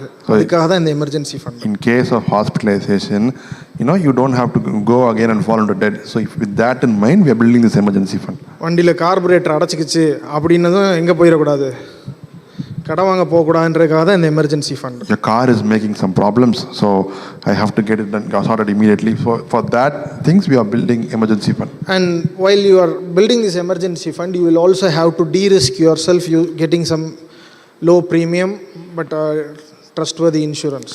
நீங்கள் இந்த எமர்ஜென்சி ஃபண்ட் வாங்கும்போது இந்த குறைஞ்ச காசு கட்டணத்தில் உள்ள இன்சூரன்ஸ், கார் இன்சூரன்ஸோ ஏதோ அந்த மாதிரி சில இன்சூரன்ஸ்லாம் நீங்கள் வாங்கி உங்களை பாதுகாத்துக்கிறது நல்லது. Say for example, if medical insurance is something that you are anticipating that you might need, then you have to go for a medical insurance cover. இப்போ உங்களுக்கு ஹெல்த் இன்சூரன்ஸ் அப்படின்றது தேவைப்படுற விஷயமா இருந்துச்சுன்னா நீங்கள் அதுக்குள்ளான காசை சேர்த்து அதை வாங்கிக்கலாம். So you need to be very clear with what you use your emergency fund for, and you need to be sure that the emergency fund is not deployed in any of the investments. It needs to be accessible. It can be in your bank or it can be in a liquid fund where you get a small return but it is accessible immediately.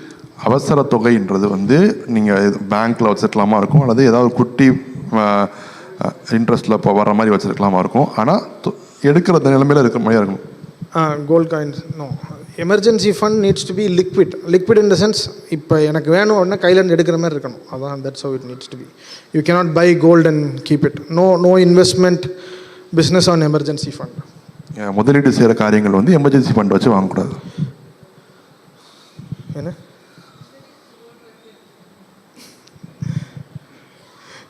Design idea கொடுக்குறாங்க. ஏற்கனவே இருக்கிற கோல்டை வச்சு emergency fund எடுத்துக்கலாமான்னு.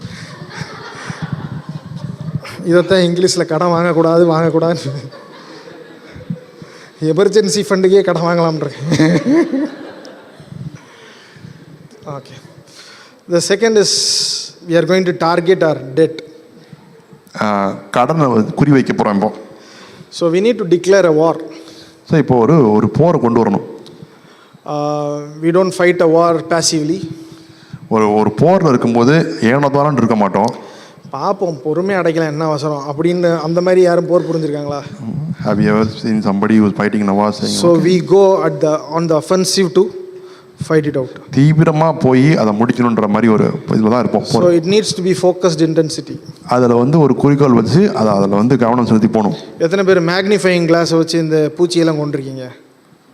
How many of you have killed the insect or made fire using the magnifying glass?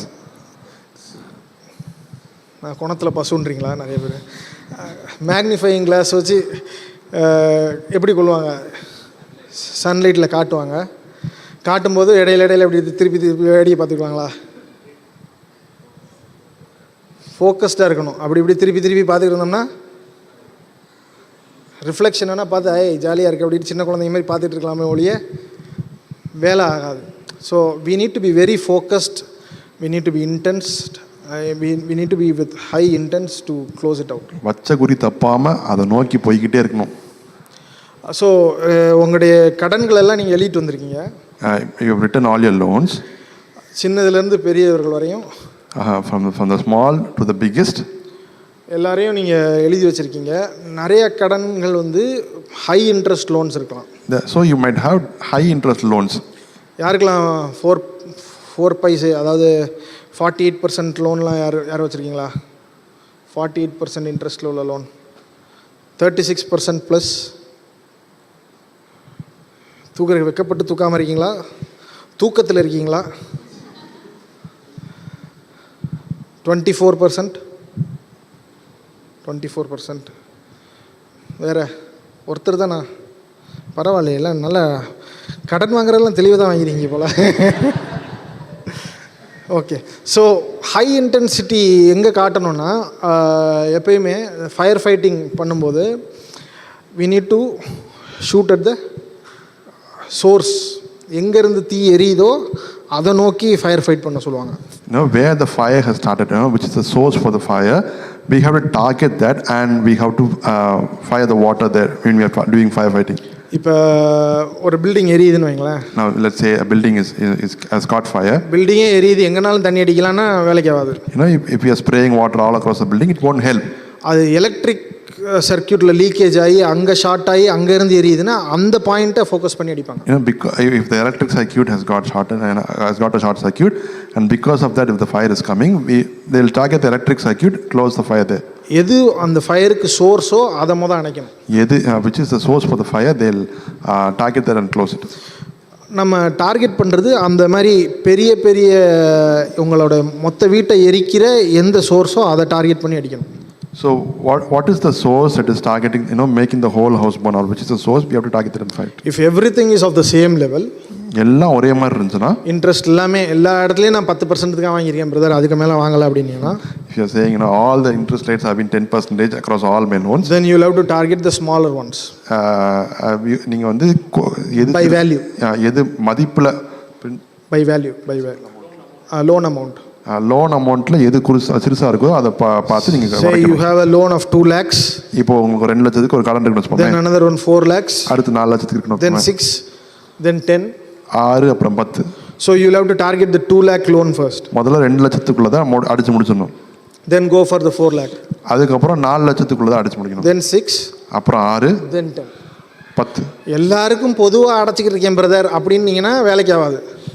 If you are saying, I am putting equal money into all these things, it won't help.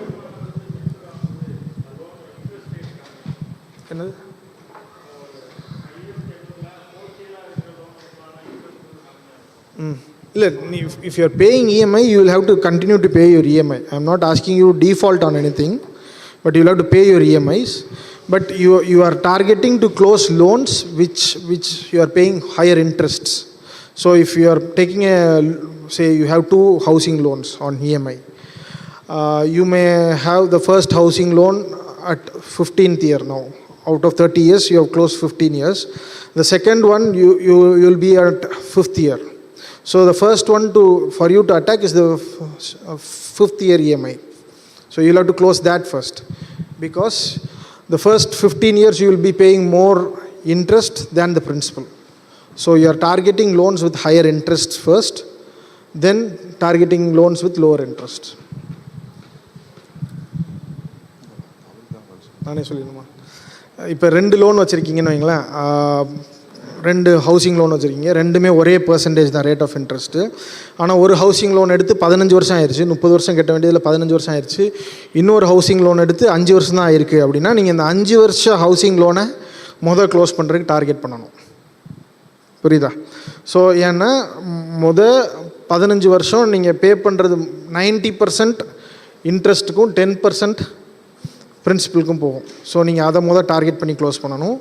அதுக்கப்புறம் எது 2வது ப்ரையாரிட்டினா, எது principal நிறையா அடைக்கிறோமோ அது 2வது ப்ரையாரிட்டியாக இருக்கணும்.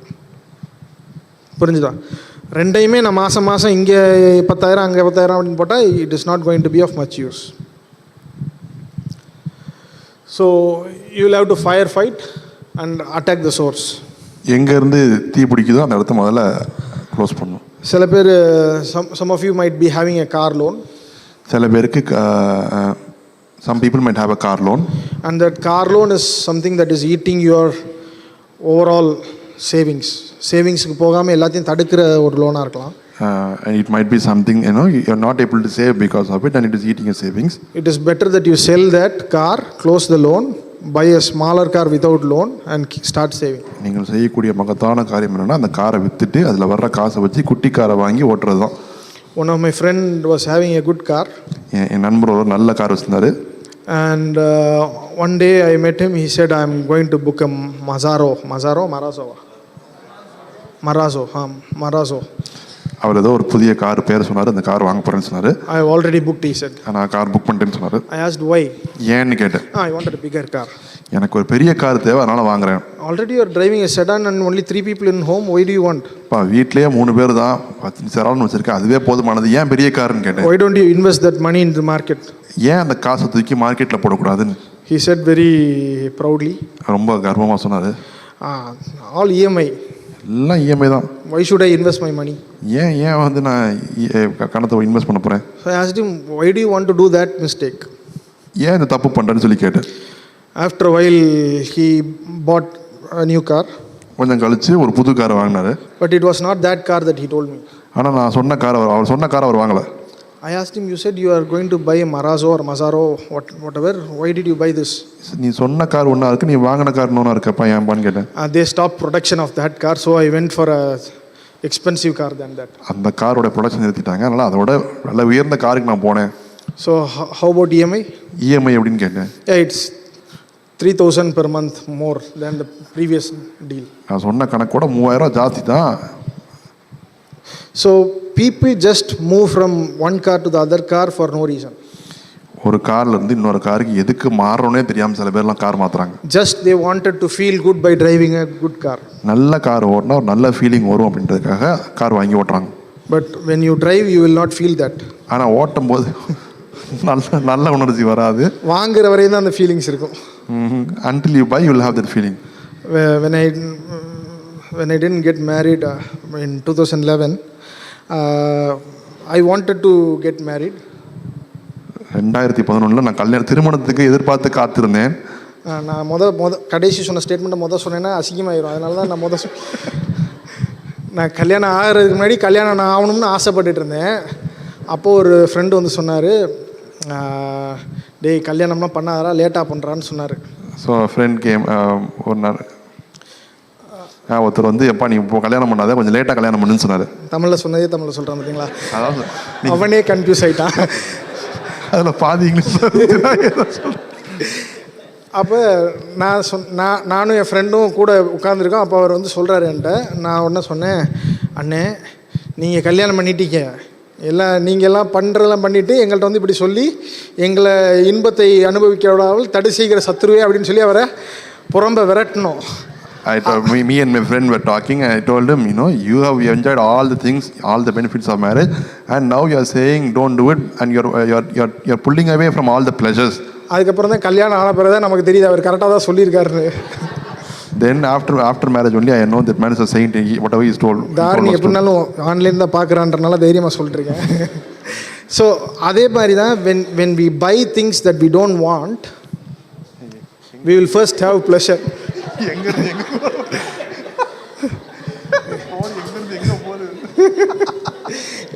Translate பண்ணுறா, நீ ஏன்டா இடையில கேப் விடுற, அடியை உறக்க வாங்கி தருவான் அவ்வளோ. ஒரு அடி 8 அடியை வாங்கி தர்றதுல உனக்கு என்ன ஆனந்தம். when we buy things that we don't want, நமக்கு தேவைப்படாத காரியங்களை நம்ம வாங்கும்போது we might think buying that will be more pleasurable. அதை வாங்கினா அது ரொம்ப சந்தோஷமா இருக்கும்னு நம்ம நினைப்போம். But then once you buy it, ஆனா வாங்குனதுக்கு அப்புறம் that's when you will think, okay, that was the same. அது என்ன வலி கொடுக்கணும் உங்களுக்கு அப்பதான் தெரியும். We will reflect on it only later. அதுக்கு அப்புறம் தான் பின்னாடி உட்கார்ந்து யோசித்து பார்ப்போம். I have made a lot of such decisions. நான் அந்த மாதிரி நிறைய தீர்மானங்கள் எடுத்திருக்கிறேன். I have bought some very expensive cars. நல்ல விலை உயர்ந்த கார்கள் வாங்கி இருக்கிறேன். And first 2 months it will be very enjoyable. முதல் 2 மாதம் ரொம்ப சந்தோஷமாக இருக்கும். ஓஹோ, இந்த கார் வாங்கினக்கு அந்த கார் வாங்கி 2 கார் வாங்கி ஓட்டியிருக்கலாமோ அப்படின்னு தோணும். I would have thought, if I instead of buying this car, I could have bought 2 cars like that and I could have driven 2 cars. I would have driven 2 new cars every 5 years. ஒவ்வொரு 5 வருஷத்துக்கும் புது car வாங்கி ஓட்டிக்கலாம். So that is how we are so immature that we don't want to wait and enjoy pleasure for a longer period of time. நமக்கு முதிர்ச்சி இல்லாத காரணத்தினால இன்பத்தை தள்ளி போடாம உடனே வாங்கிடணும் சொல்லி வாங்கிட்டு பிரச்சனைகளை மாட்டிக்கிறோம். We don't want a delayed gratification. We want everything to happen quickly. எல்லாம் உடனடியா வேணும், கொஞ்சம் தள்ளி போட்டு பொறுமையா காத்திருப்போம் அப்படின்றதெல்லாம் நம்மகிட்ட இல்லாம இருக்கு. So we need to exercise that. So இந்த காரியங்களை நம்ம பழக்க வைக்கணும். So we don't take a decision quickly to buy into something. ஒரு காரியத்தை வாங்கணும்னு உடனே முடிவெடுத்து வாங்கக்கூடாது. So if you have something that you don't need for the next 2 or 3 years, அடுத்த 2-3 வருஷத்துக்கு உங்களுக்கு பயன்படாத காரியங்கள் ஏதாவது நீங்க வாங்குனீங்கன்னா sell things and close loans. முதல் வேலையா விற்க வேண்டியதை வித்துட்டு கடன் அடைங்க. So you need to be very intense in doing that. நீங்க அதை செய்யறதுல ரொம்ப குறிக்கோளோட நீங்க வேலை செய்யணும். And as Pastor Jesu explained, liabilities are things that are taking money away from your pocket. Liabilities என்ன நம்ம பார்த்தோம், உங்க பாக்கெட்ல இருந்து காசை உருவுறது தான் liabilities. So close that. அத முதல்ல அடைச்சிருங்க. And close your loans. அதுக்கப்புறம் உங்க கடனை அடைச்சிருங்க. And you will have to find ways to increase your income. உங்க வருவாயை கூட்டுக்கிறதுக்கான காரியங்களை நீங்க பார்க்கணும். நைட் வாட்ச்மேன் வேலை பார்க்கறனால அதை சரி பண்ண முடியும்னா வாட்ச்மேன் வேலைக்கு போங்க. I am just kidding. So அந்த மாதிரி you will have to be intentional in closing it. Dave Ramses says when you're in deep debt and you're trying to come out, you have to sell everything that you can sell, so much so your kids are scared that you might sell them next. Dave Ramsey சொல்வாரு, கடனில் இருக்கும்போது ஆழமான கடனில் இருக்கும்போது நீங்கள் எதெல்லாம் விற்க முடியுமோ கையில் கிடைக்கிறது எல்லாம் தூக்கி விற்றுட்டு எந்த அளவுக்கு விற்கணும்னா அடுத்து உங்கள் பிள்ளைங்க மட்டும்தான் பாக்கி இருக்கிறாங்க, அவங்களையும் விற்றுருவோமோன்ற பிள்ளைங்களுக்கு பயம் வர அளவுக்கு நீங்கள் விற்கணுமா. மரண பீதியை கண்ணில் காட்டிட்டா.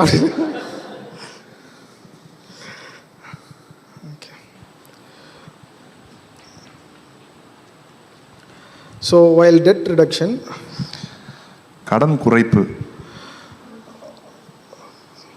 many don't understand that they are in debt until they complete the exercise. நிறைய பேருக்கு இந்த எக்ஸசைஸ்லாம் நீங்கள் முடிக்காத வரைக்கும் நம்ம கடனில் இருக்கோமா அப்படின்ற வெளிப்பாடே வந்திருக்காது. So you will have to prioritize your debt now. இப்போ உங்கள் கடனை குறிக்கோளாக வச்சு அதில் வேலை செய்யணும். So you need to know what are your priority debts, what are your secondary debts. எதெல்லாம் முதல்ல அடைக்க வேண்டியது, இதெல்லாம் இதுக்கு அடுத்து கொஞ்சம் கொஞ்சமாக பொறுமையாக அடைக்கக்கூடியது அப்படின்றது. What are manageable debts and what are unmanageable debts. இதெல்லாம் இது கட்டியே ஆகணும், இது சரி கொஞ்சம் பார்த்து செஞ்சுக்கலாம் அப்படின்ற மாதிரி கடன்கள். Few people will have income of 20,000. சில பேருக்கு 20,000 தான் சம்பளமே இருக்கும். But they will be having debt payout of 1 lakh a month. ஆனால் கடன் கட்ட வேண்டியது மாதம் கட்ட வேண்டிய காசு 1 லட்ச ரூபாய் இருக்கும். So what will those guys do? அவங்க என்ன பண்ணுவாங்க? Those are unmanageable debts. அதான் வாய்ப்பில்லை ராஜான்ற மாதிரி கடன். So they will have to find a way to sell all their properties, assets and close such debts. தன்னை தவிர எதெல்லாம் விற்க முடியுமோ அவ்வளோத்தையும் விற்று அடைக்கக்கூடிய காரியங்களாக தான் அது இருக்கும். When you don't have peace of mind, உங்களுக்கு சமாதானம் இல்லை அப்படின்னா you will not be able to increase your income. உங்களுக்கு உங்கள் வருவாயை கூட்டுறதுக்கான வாய்ப்புகள் கம்மி. When you can get that peace of mind, உங்களுக்கு அந்த சமாதானம் வரும்போது then you can obviously sit and think and find ways to increase your income. அதுக்கப்புறம் நீங்கள் உட்கார்ந்து பொறுமையாக இந்த வழிகளில் செஞ்சால் நம்முடைய வருவாய் கூடும்ன்றதெல்லாம் I have known a few guys who have lost everything, come back to zero and then they have started building back and they are in good level now. எனக்கு சில பேர்களை தெரியும், நல்லா இருந்தவங்க கீழே விழுந்து பூஜ்ஜியத்துக்கு மறுபடியும் தொடங்கி கட்டமைச்சு நல்லா இப்போ நல்ல நிலைமை இருக்கிறவங்க எனக்கு தெரியும். So it is nothing wrong to sell everything, close your debts. So விற்று கடன் அடைக்கிறது நான் என்றைக்குமே தப்புன்னு சொல்ல மாட்டேன். It is it is good if you can do it as quick as possible. எவ்வளோ வேகமாக முடிக்க முடியுமோ அந்த காரியங்களை விற்கிறது நல்லது. As I showed you earlier, the compounding effect. இந்த காம்பவுண்டிங் எஃபெக்ட் நான் ஒன்று காமிச்சேன் உங்களுக்கு. Debt will also work on the reverse side of it. கடன் காம்பவுண்டிங்கில் ரிவர்ஸ் சைடில் வேலை பார்க்கும். If you have a debt of 10 lakhs, நீங்கள் 10 லட்சம் கடன் வச்சிருந்தீங்கன்னா 26% rate of interest. 26% வட்டி விகிதம் இருந்துச்சுன்னா, And if you don't pay anything, நீங்க காசே கட்டலனா அதுக்கு 30 years down the lane, 30 வருஷம் கீழ you are பாத்தீங்கன்னா a debtor of 100 crores. நீங்க 100 கோடி கடனாளியா மாறிடுவீங்க. So this compounding effect is playing game on both the sides. So ரெண்டு பக்கமும் இந்த விளையாட்டு விளையாடிக்கிட்டே இருக்கும். You better be on the right side of it. So அதனால சரியான திசை எதுவோ அதில் இருங்க. So the first thing to close your loan is stop borrowing. So கடன் அடைக்கிறதுக்கு முதன்மையான காரியம் என்னென்னா, இனிமே கடன் வாங்க மாட்டேன். And few people might have got debt from various different parties. இப்போ நீங்கள் ஒரு ஆள் வந்து நிறைய பேர்கிட்ட கடன் வாங்கி வச்சுருப்பீங்களா இருக்கும், ஒவ்வொருத்தட்டையாக ரகரகமாக வாங்கி வச்சுருப்பீங்களா இருக்கும். So from morning till evening he will receive calls from 50 to 60 people, and for 50 to 60 people he'll say அடுத்த வாரம் தந்துடுறேன். அண்ட் 50 to 60 பேர் கால் பண்ணிட்டே இருப்பாங்க, ஒவ்வொருத்தரையும் நான் அடுத்த வாரம் தரேன்னு சொல்லிட்டே இருக்கலாமா இருக்கும். And that next week never comes. அடுத்த வாரம் வந்ததே கிடையாது. Because he cannot close anybody's loan, he'll just keep paying bits and pieces to all these guys. Whoever comes first takes first. First come first மாதிரி யார் முதல்ல வராங்களோ அவங்களுக்கு கொஞ்சம் காசு கொடுத்து அனுப்பிடுவோம் அப்படின்ற மாதிரியே போயிட்டு இருப்பாங்க. So the best way to do come out of it is they need to consolidate. அவங்க they consolidate the debt.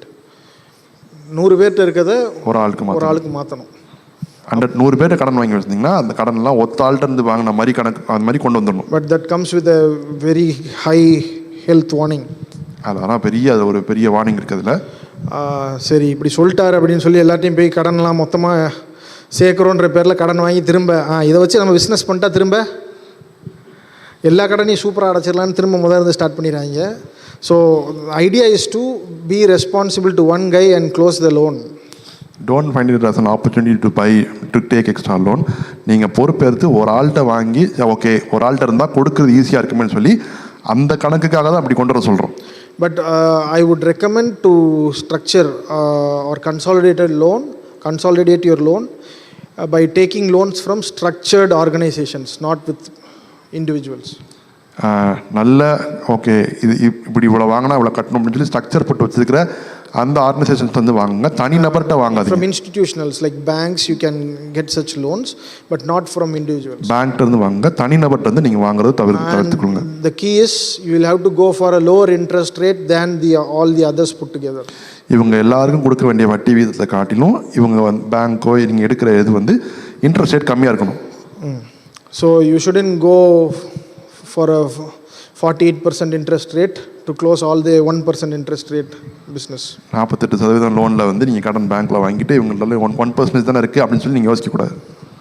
Never go for such high interest rate restructuring. அந்த மாதிரி ரீஸ்ட்ரக்சர் பண்ணும்போது இந்த மாதிரி ரிவர்ஸ் சைடில் மாட்டி பிரச்சனை வந்துடுறாங்க. So what is step 3? Step 3 is you are completing your corpus, emergency corpus. மூணாவது ஸ்டெப் என்னன்னு பார்த்தீங்கன்னா உங்கள் எமர்ஜென்சி கார்பஸ் பில்ட் பண்ணுறது. The first step we built only half month or 1 month's emergency corpus fund. மாதம் வந்து அவசர தேவைக்குண்டான ஒரு சேவிங்ஸை நம்ம உண்டு பண்ணணும். It is half month's expense. அது வந்து ஒரு மாதத்துடைய எக்ஸ்பென்ஸ், அதாவது அரை மாதத்துக்குரிய expense. But here you are building 6 months expense. இங்கே வந்து பார்த்தீங்கன்னா 6 மாதத்துக்குண்டான செலவுகளை நீங்கள் வந்து சேர்க்குறீங்க. And you will have to work on this only after closing your debt. இது நீங்கள் எப்போ சேர்க்கணும்னா உங்கள் கடன்லாம் அடைச்சதுக்கப்புறம் தான் இது சேர்க்க ஆரம்பிக்கணும். If you are having your debt and you are looking for completing your emergency corpus, கடனையும் வச்சுக்கிட்டு எமர்ஜென்சி கார்பஸையும் நீங்கள் பண்ணணும்னு நினச்சிங்கன்னா it doesn't work. வேலைக்கு ஆகாது. But only on few exemptions you can do that. நான் செஞ்சே ஆவேன்னு சொன்னீங்கன்னா உங்களுக்கு சில எக்ஸம்ஷன் இருக்குது, அந்த எக்ஸம்ஷன் தான் நீங்கள் அதை செய்ய முடியும். So the exemptions that I can think about is you have a threat on your income. உங்களுக்கு வந்து வருவாய் வந்து அதில் ஏதோ பாதிப்பு வரும்னு நினச்சிங்கன்னா நீங்கள் அதை செய்யுங்க. Maybe your company is closing down or your project is closing down in the next few months.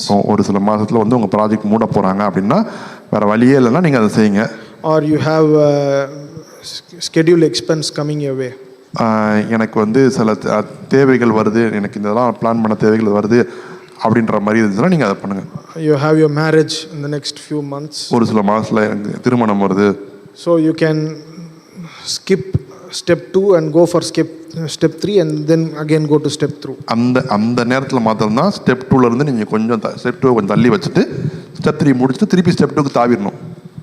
So you will always have this emergency corpus again in liquid funds. இந்த எமர்ஜென்சி கார்பஸ் லிக்விடேட்டடாக வச்சுக்கோங்க, செலவு பண்ணக்கூடிய காசு மாதிரி வச்சுக்கோங்க. You don't put that into markets and wait for your investments to grow. அதை வந்து மார்க்கெட்டில் போட்டுட்டு ஓகே இது வளரும்னு சொல்லி எதிர்பார்த்து காத்திருக்காதீங்க. The problem with putting it in market is that when you invest it in market, மார்க்கெட்டில் போடுறது என்ன பிரச்சனைனா, மார்க்கெட்டில் போட்ட உடனே the market can go down or up. Market வந்து முதல்ல சரியலாம், அதுக்கப்புறம் மேலே வளரலாம், Anything can happen. எதுனாலும் நடக்கலாம். And moreover, when you invest in mutual funds, அப்புறம் நீங்கள் மியூச்சுவல் ஃபண்ட்ஸ் எல்லாம் போட்டிங்கன்னா you have a lock-in period. அதில் ஒரு குறிப்பிட்ட காலம் வரைக்கும் நீங்கள் வந்து இதை எடுக்க முடியாதுன்னு இருக்கும். And if you exit before that, அதுக்கு முன்னாடி நீங்கள் வெளில வந்துட்டீங்கன்னா they charge you a exit load of 2% or 1% depending on the mutual fund. நீங்கள் என்ன மியூச்சுவல் வாங்கியிருக்கீங்களோ, மியூச்சுவல் ஃபண்ட் வாங்கியிருக்கீங்களோ அதில் வந்து அந்த வட்டி வீதம் 2% இருக்கலாம், வெளியில் வர்றதுக்கான தொகை. Say for example, if you have a corpus fund of say 3 lakh, இப்போ உங்கள் கார்பஸ் ஃபண்டில் 3 லட்சம் இருக்குன்னு வச்சுக்கோமே, and you put it on mutual fund, அதை தூக்கி நீங்கள் மியூச்சுவல் ஃபண்டில் போட்டிருக்கீங்கன்னு வச்சுப்போம், and 6 months down the lane the market went down, 6 மாதத்தில் வந்து மார்க்கெட் சரிஞ்சிருச்சுன்னு வச்சுப்போம், and that 3 lakh is just 2 lakh now. இப்போ அந்த 3 லட்சம் வெறும் 2 லட்சம் தான். So if you want an emergency fund now, இப்போ உங்களுக்கு எமர்ஜென்சி ஃபண்ட் வேணும்னா you will be in a catch-22 situation where you can't go this way or the other way. நல்லா மாட்டிட்ட நிலைமையில் இருப்பீங்க, மாற்றி முடிப்பீங்க, இந்த பக்கம் போகிறதா அந்த பக்கம் போகிறதா தெரியாமல் இருப்பீங்க. You might have put in 3 lakhs but the actual value now is 2 lakhs. நீங்கள் 3 லட்சம் போட்டிருப்பீங்களா இருக்கும், ஆனால் அதில் உள்ள தொகையினுடைய மதிப்பு வந்து இப்போ 2 லட்சமாக தான் இருக்கும். So what you will do? இப்போ நீங்கள் என்ன பண்ணுவீங்க? You don't want to take it out. இப்போ அதை நீங்கள் எடுக்க மாட்டீங்க. Because if you take it out, you are losing 1 lakh straight away. ஏன்னா எடுத்தீங்கன்னா 1 லட்சம் அப்படியே தொலைஞ்சிச்சு. Assuming that this will recover sometime. இது எப்போ வளர்ந்துருன்ற நம்பிக்கையில். So you go back to your old friend, ask for loan. அவங்க பழைய நண்பர்கிட்ட போய் கடன் கேட்பீங்க. So we don't want you to do that.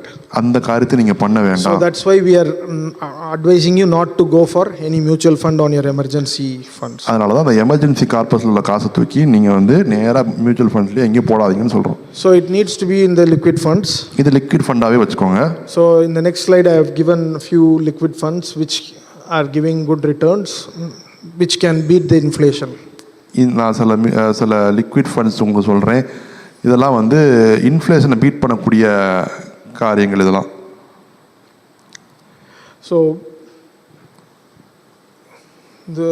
if you can zoom out a bit, zoom out, zoom out. Okay. See, there are few funds which were giving lower returns previous year are giving better returns this year. போன வருஷம் இந்த ரிட்டர்ன்ஸ்லாம் பார்த்தீங்கன்னா ரொம்ப கம்மியாக தான் இருந்துச்சு. இந்த வருஷம் பார்த்தீங்கன்னா அதுக்கு ரிட்டர்ன்ஸ் ஜாஸ்தியாக இருக்குது. Because RBI has revised their repo rates. அவங்களுடைய ரெப்போ ரேட்ஸை வந்து RBI வந்து மாற்றிட்டனால. So there are funds which have, the returns have increased by 77%, 75% and all. சில இதெல்லாம் பார்த்தீங்கன்னா 77% கூடி இருக்குது return rates. So you can choose one from it. இது வந்து ஏதாவது ஒன்று தேர்ந்தெடுத்து and you can go for it. அதில் நீங்கள் பணத்தை போட்டு. But make sure that there is no exit load on the fund that you choose. நீங்கள் சூஸ் பண்ணுறதுல எக்ஸிட் பண்ணும்போது எதுக்கும் உங்களுக்கு செலவு வைக்காதபடி பார்த்துக்கோங்க. Okay, so you can choose one from this and you can do it. Money markets. You can put your corpus money on this. Yeah, emergency corpus money, you can put it on this. So உங்கள் emergency corpus நான் போட்டே ஆவேன் அப்படின்னு சொன்னீங்கன்னா நீங்கள் இந்த இதில் போட்டு வச்சுக்கலாம்.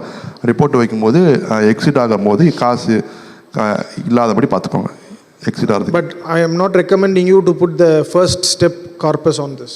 அந்த முதல்ல வச்சிருந்த அவசர தொகையை வந்து இதுக்குள்ளே போடுறதுக்கு நான் அட்வைஸ் பண்ணலை.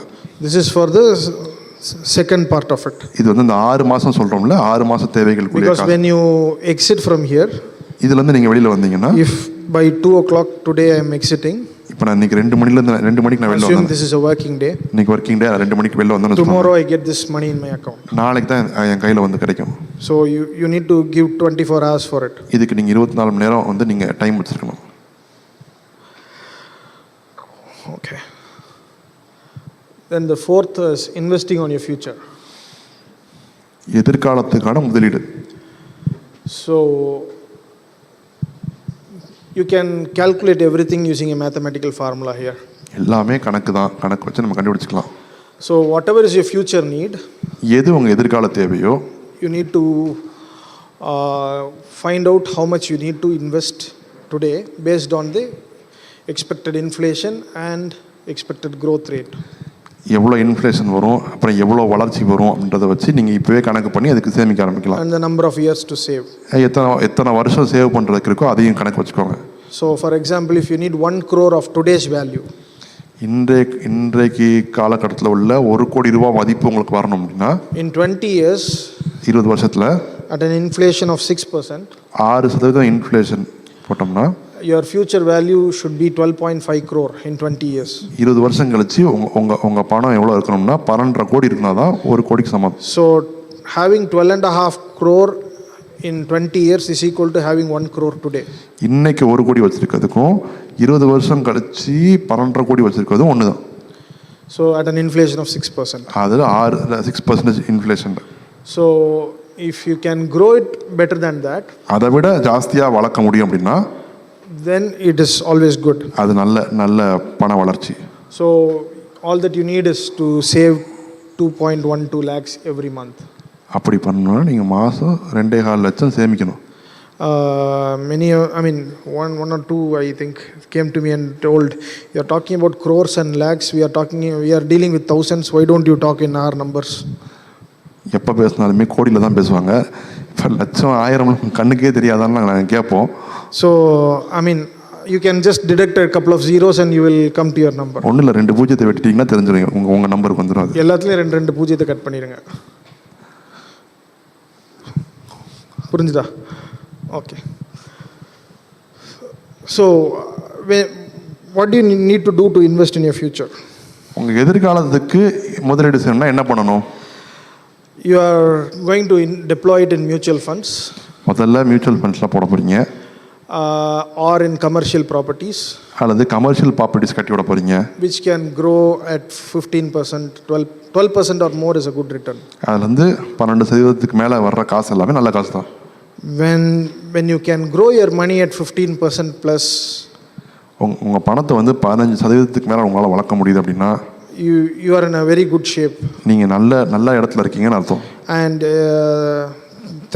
thank God for India that you can do it more than 15% a year. இந்தியாவில் இருக்கிறதுக்காக நீங்கள் ஆண்டவருக்கு நன்றி சொல்லணும். ஏன்னா இந்தியாவில் தான் நீ 15% விட ஜாஸ்தியாக பண்ண முடியும். All the developed countries don't grow at that rate. வளர்ந்த நாடுகள் இந்த விகிதத்தில் அவங்க வளர்ச்சி அடைகிறது இல்லை. But India is still a developing nation and it's growing in a pretty good way. India வளர்கிற நாடாக இருக்கிறதுனால அந்த வளர்ச்சி வேகமாக இருக்கிறதுனால நமக்கு இப்படி ஒரு வாய்ப்பு கிடைக்குது. And it has its own problems as well. இது தனக்கு உண்டான பிரச்சனையும் அதுக்குள்ள இருக்குது. The inflation in developed nations are lower than the inflation rates here. பண வீக்கம், அந்த வட்டி வீக்கம் மற்ற நாடுகள்லாம் ரொம்ப கம்மி, இந்தியாவில் கொஞ்சம் ஜாஸ்தியாக இருக்குது. So what we need to do is find mutual funds. நல்ல மியூச்சுவல் ஃபண்ட்ஸை கண்டுபிடிக்கணும். And invest in it. அதில் காசு போடணும். Maybe in an investing seminar I can help you on how to find the right mutual funds, how to find right stocks to invest. Investing seminar நம்ம ஒன்று வச்சோம்னா அதில் எப்படி நல்ல மியூச்சுவல் ஃபண்ட்ஸை கண்டுபிடிக்கிறது, எப்படி நல்ல ஸ்டாக்ஸ் கண்டுபிடிக்கிறது அப்படின்ற மாதிரிலாம் நான் உங்களுக்கு கற்றுக் கொடுப்பேன். So you need to diversify. You don't throw everything into the same basket. You will have to diversify always. எல்லா முட்டையும் ஒரே கூட்டுக்குள்ள வைக்காம அங்கங்க பிரிச்சு வைக்கணும். So if one asset class fails, the other asset class helps you not to go into loss. ஒன்று உடைஞ்சாலும் சரி, மிச்சதெல்லாம் உங்களை முங்கி போகாத அளவுக்கு காப்பாற்றுற மாதிரி இருக்கும். If one underperforms, the other one overperforms to balance it. ஒன்று ரொம்ப குறைவாக தான் வந்திருக்கு ரிட்டர்ன்ஸ், இன்னொன்று கொஞ்சம் ஜாஸ்தியாக வந்துச்சுன்னா ரெண்டும் balance ஆகிக்கணும். You need to take your risks based on your own portfolio. நீங்கள் உங்களுக்கு என்ன தகுமோ அதை வச்சு நீங்கள் ரிஸ்க் எடுக்க முடியும். காடி 9ஆம் நம்பர் சைஸ் ஷூ போடுறாருன்னு நானும் 9ஆம் நம்பர் ஷூ வாங்கி மாட்டிட்டு தெரியக்கூடாது. Just because the other person is doing this, I need not do the same. சில சமயம் உங்கள் கால் விரலை வெட்ட வேண்டிய வரும், இல்லாட்டி ஷூவை வெட்ட வேண்டிய வரும். Sometimes it might ending up, you have to cut your shoe or you have to cut your fingers. So your risk is not equal to somebody else's risk. உங்கள் ரிஸ்க்கும் இன்னொருத்தருடைய ரிஸ்க்கும் சேம் கிடையாது. சில பேர் என்கிட்ட வந்து கேட்பாங்க, பொதுவாக நீங்கள் சொல்லுங்களேன், ஒரு 4 மியூச்சுவல் ஃபண்டு பொதுவாக சொல்லுங்களேன், எதில் போடலான்னு சொல்லுங்களேன் அப்படின்னு கேட்பாங்க. Certain people come and ask me, just tell me, commonly tell, for pure mutual funds where என் வாயிலிருந்து வராதே. I will never tell. They think that I am not willing to tell. அவங்க வந்து நான் சொல்கிறதுக்கு எனக்கு மனசு விருப்பம் இல்லைன்னு நினைக்கிறாங்க. I am willing, all the more willing to tell. எனக்கு சொல்கிறதுக்கு ஆசை தான். But then there needs to be an exercise before that. ஆனால் அது செய்கிறதுக்கு முன்னாடி ஒரு கணக்கு இருக்குது அதில். We need to assess their risk. அவங்க என்ன ரிஸ்கில் இருக்கிறாங்க. How is their portfolio looking at the moment? அவங்க போர்ட்ஃபோலியோ எப்படி இருக்குது. How exposed are they to different risks? எவ்வளோ எந்தெந்த ரிஸ்க்குக்கு அவங்க எப்படி தாக்கு பிடிக்கிறாங்க. And then recommend. அதுக்கப்புறம் சரி இதில் போடுங்கன்னு சொல்லலாம். So it is not a one shirt for everybody approach. எல்லாருக்கும் ஒரே மாதிரி சட்டை அப்படின்ற விளையாட்டு கிடையாது இது. And never test the depth of the river with both feet. 2 காலை வச்சு உள்ள குதிச்சிடாதீங்க. மொத்தமாக ஆழம் பார்க்குறோன்னு சொல்லி 2 காலில் உள்ளே இறங்கி ஆழம் பார்த்துறாதீங்க. So you will have to test just by putting 1 feet. ஒரு காலை கரையில் வச்சுட்டு ஒரு காலில் தண்ணிக்குள்ள விட்டு பாருங்க எவ்வளோ தூரம் போகுதுன்னு. So your idea needs to be that you are going to invest in assets that will give you returns on a longer term. எந்த மாதிரி காரியங்கள்லாம் முதலீடு செஞ்சால் வந்து எனக்கு நெடுநாளாக எனக்கு பலன் தரும் அப்படின்ற காரியங்களை கண்டுபிடிச்சு அதில் முதலீடு செய்யுங்க. If something doesn't fit on a longer term basis, ரொம்ப நாள் வராது அப்படின்ற காரியமாக இருந்துச்சுன்னா it will never fit for a shorter term. அது வந்து குறைஞ்ச காலத்துக்கு அது வேலை செய்யாது. Warren Buffett says, if I cannot trust a stock for 10 years, I will not trust a stock for 10 minutes. ஒரு ஸ்டாக் வந்து 10 வருஷம் வரும் அப்படின்னு நம்ப முடியாத எந்த ஸ்டாக்குமே நான் 10 நிமிஷம் கூட அதில் நேரம் செலவிட மாட்டேன்னு சொல்கிறார். So that's how you need to have your approach. அது அப்படி தான் உங்கள் மனநிலை இருக்கணும். Never run for quick rich schemes like every month somebody is giving you 10%, 15% return. Maybe the first 3 months they will give you, and the second, after that, you will have to chase them and you will never see them anymore. 10%, 15% நான் தரேன், உடனே தரேன் அப்படின்னு சொல்லி தரவங்கெல்லாம் நம்பி quick rich வேகமாக rich ஆயிடுவோன்னு நம்பி போய் மாட்டிடாதீங்க. அவர்களை தேடியும் காணாதிருப்பாயின மாதிரி ஆயிரும். So never get into such things. அந்த மாதிரி காரியத்துக்குள்ள மாட்டிடாதீங்க. So always look at longer term as your goal. ரொம்ப நெடுநாளாக வரக்கூடிய காரியங்களை வந்து நீங்கள் மனசில் வச்சுக்கோங்க. So if something is going to give you return 1.5% a month, that is a very good return. மாதத்துக்கு 1.5% வந்து உங்களுக்கு கூட்டி கொடுக்குதுன்னா அந்த மாதிரி காரியங்கள் மிக நல்லது. One of my relative, என்னுடைய dad's brother, என்னுடைய அப்பாவுடைய தம்பி, he started his business in a cycle. அவருடைய தொழிலை வந்து ஒரு சைக்கிள் வந்து தொடங்கினாரு. He was working in a textile mill. ஒரு டெக்ஸ்டைல் மில்ல வேலை பார்த்துட்டு இருந்தாரு. And he slept while on the night duty. Night டியூட்டியில் தூங்கிட்டாரு. So the supervisor hit him. Supervisor அவர் அடித்தார். So he left the job. வேலையை விட்டு வந்துட்டாரு. He had 3,000 rupees with him. கையில் 3000 தான் இருந்துச்சு. In 94, he started selling sarees by taking it in a cycle. சைக்கிளில் சாரி எடுத்து போய் விற்க ஆரம்பித்தார். And he was very sincere and hardworking. ரொம்ப முயற்சி செய்பவர், நல்ல தீவிரமாக வேலை செஞ்சார் அவர் அதில். And he made his money. காசு சம்பாதிச்சார் அதில். And he built his house. ஒரு வீடு கட்டினார். And then he had 50,000 rupees extra. கையில் 50,000 எக்ஸ்ட்ரா இருந்துச்சு. And he found a way to multiply the money by giving it to people for loan. மக்களுக்கு காசு கொடுக்கறது மூலமாக அந்த பணத்தை வந்து இன்க்ரீஸ் பண்ணுறதை வைக்கிறதுன்னு அவர் கண்டுபிடிச்சார். He lent his money at 1.5% or 18% per annum. 1.5 பைசா வட்டிக்கு வந்து கடன் கொடுத்தாங்க. And this money started growing. So காசு வளர ஆரம்பிச்சிச்சு. And he was also parallelly doing his business. அதுக்கப்புறம் பக்கத்தில் தொலைஞ்சு அவர் பிஸ்னஸ் செஞ்சுட்டு இருந்தாங்க. He never extended his lifestyle. வாழ்க்கை முறையை பெருசாக அவர் எதுவும் மாற்றலை. He kept doing whatever he was doing. என்ன பண்ணிட்டு இருந்தாரோ அதை பண்ணிகிட்டே இருந்தார். And he made his money grow as well. பணத்தை வளர வைக்கவும் செஞ்சுட்டு இருந்தார். And the money started paying him back. மணி அவருக்கு பணம் அவர் திருப்பி வர ஆரம்பிச்சு. And his net worth is somewhere around 50 crore now. இப்போ அவருடைய சொத்து மதிப்பு வந்து 50 கோடி ரூபாய். So he did not do anything against the law.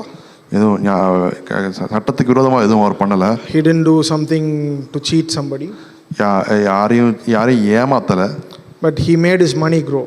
ஆனால் பணத்தை வளர வச்சார். So if you can grow your money consistently, so உங்கள் பணத்தை தொடர்ந்து வளர வைக்க முடியும்னா, even though small, அது அது சிறுசாக இருந்தாலும் on a longer run it will give you benefits. அது வந்து போக போக நல்ல பலன் தரும்.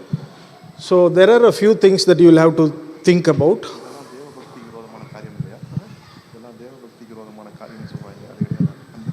இயேசுவே காசுக்காரருக்கு கொடுத்து வைக்கலாம்னு தான் சொன்னார். இதெல்லாம் தேவ பக்திக்கு விரோதமான காரியம் இல்லையான்னு கேட்குறான்.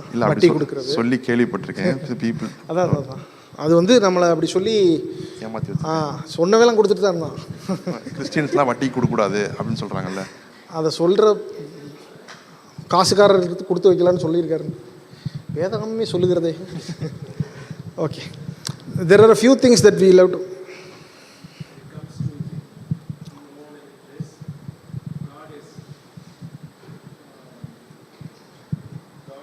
Kind of structured the whole system very precisely.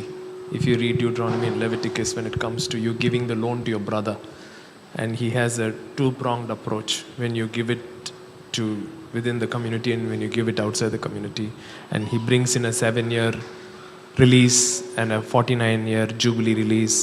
So many things he brings into the thing. Okay. So there are a few things that you will always have to have in your mind. சில காரியங்கள் உங்கள் மனசில் நீங்கள் வச்சுக்கணும்.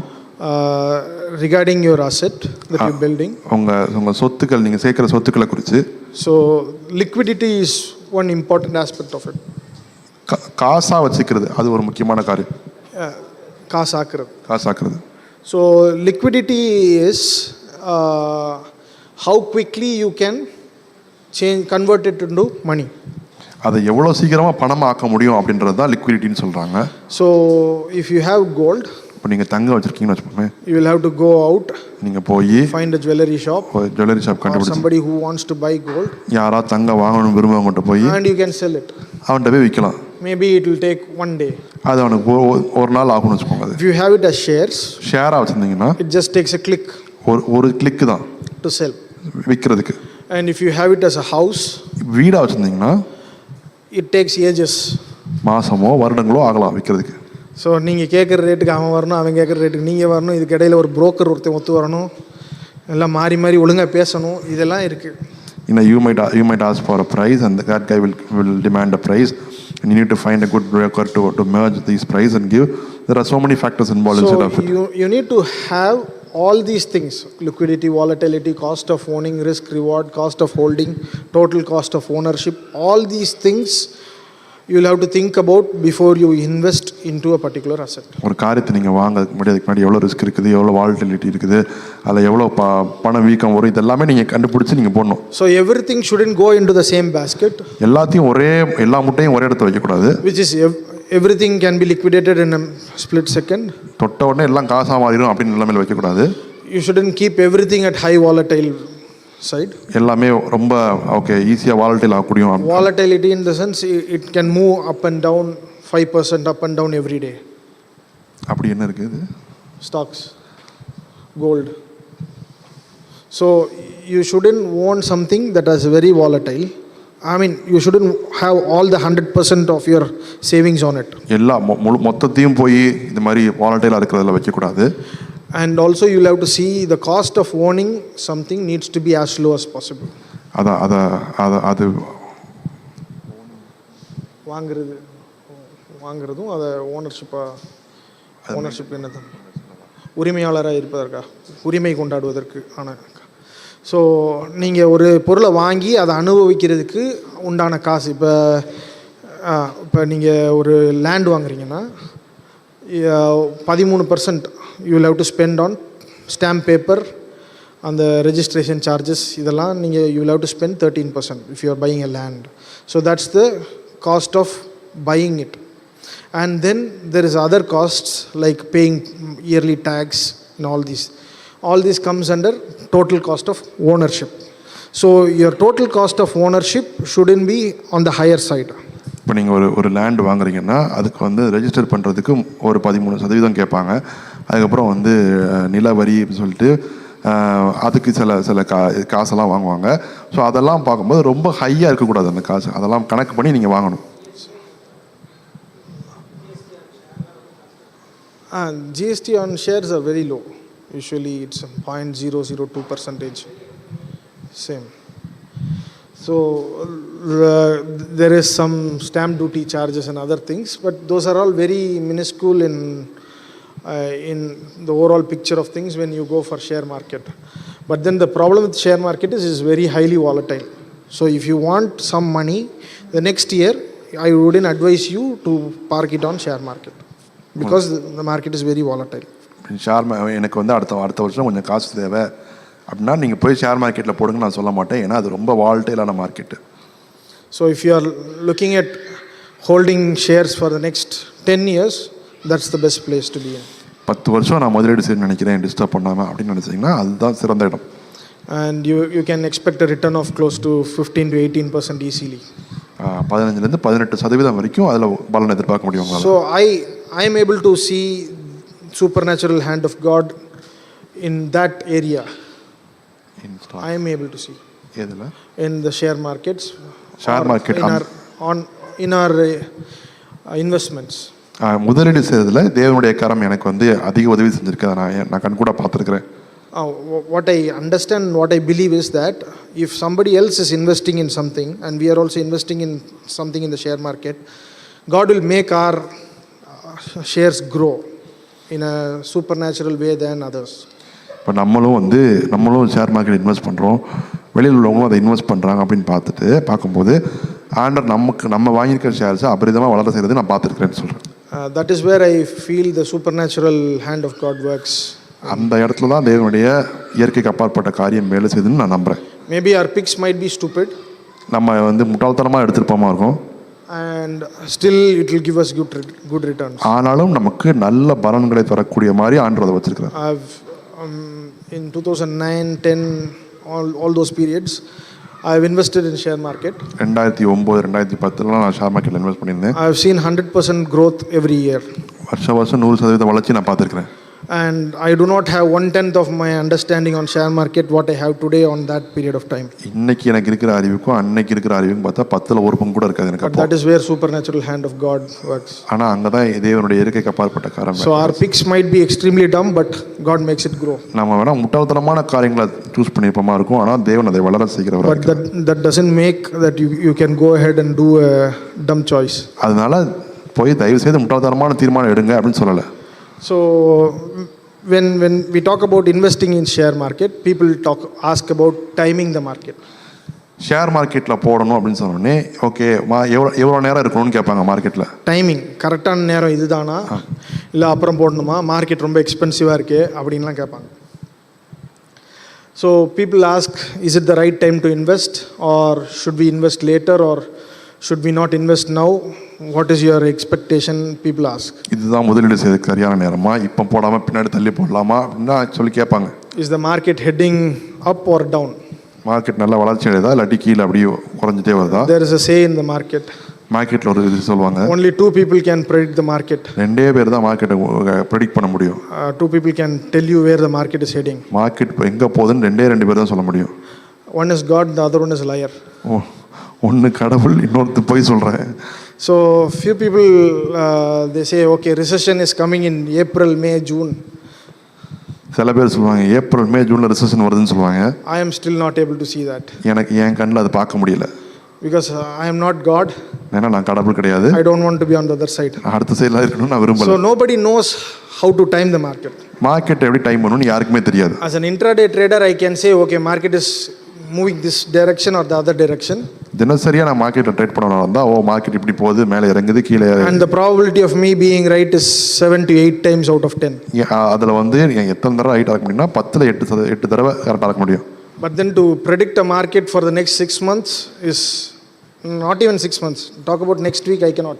அடுத்த ஒரு வாரத்துக்கு market எப்படி இருக்குன்னு சொன்னா என்னால அதெல்லாம் சொல்ல தெரியாது. So you can never predict or time the market. இப்படி தான் மார்க்கெட் இருக்கும், இந்த நேரத்தில் இப்படி தான் இருக்கும், இது இப்படி தான் போகும், இப்படி தான் இறங்கும்னு உங்களால் யாரும் கணிச்சு சொல்ல முடியாது. As an investor you don't have to time the market. நீங்கள் வந்து முதலீடு செய்கிறவங்களா இருந்தால் நீங்கள் வந்து டைம் பண்ண வேண்டியதில்லை. For trading, you need to time the market. Trade பண்ணுறவங்களா இருந்தால் நீங்கள் வந்து டைம் பண்ணி போடணும். Investment doesn't have timing. நீங்கள் முதலீடு செய்கிறவங்களா இருந்தால் உங்களுக்கு அதில் நேரம். You just have to keep investing if the clock moves. நீங்கள் போக போக சேர்த்துக்கிட்டே இருக்க போகிறனால அதில் முதலீடு செஞ்சுக்கிட்டே இருக்கிறது நல்லது. So you can invest in two ways. ரெண்டு விதமாக நீங்கள் முதலீடு செய்யலாம். One is you have a lump sum amount. ஒன்று நீங்கள் நிறைய காசு வச்சுருக்கலாமா இருக்கும். And you invest one shot. மொத்தமாக ஒரு தடவை போட்டுறது. The other one is you invest it every month on a systematic investment plan which is called SIP. இன்னொன்று வந்து குறைஞ்ச காசாக இருக்கும், ஆனால் மாதம் நீங்கள் அதில் போட்டே வர மாதிரி இருக்கும். அது பேர் systematic investment plan. So when you do SIP, systematic investment plan பண்ணும்போது you average it. நீங்கள் அதுக்கு ஆவரேஜ் பார்க்கணும். So even if the market is going up or down, you keep buying for the same equivalent amount of money. Market மேலே போனாலும் சரி கீழே இறங்கினாலும் சரி அதே காசுக்கு நீங்கள் வாங்கிட்டே இருக்கணும். So you don't have to worry whether rain or shine.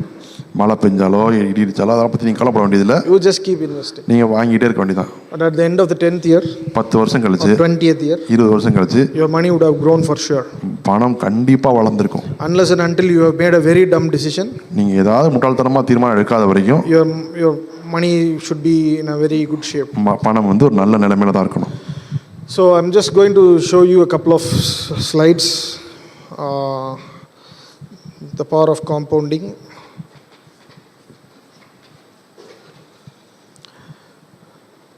So this is at 15% growth rate. இது ஒரு 15% வளர்ச்சியுடைய இது. So I've shown you both the options. One is a lump sum investment. The other one is one is a lump sum investor. The other one is a SIP investor.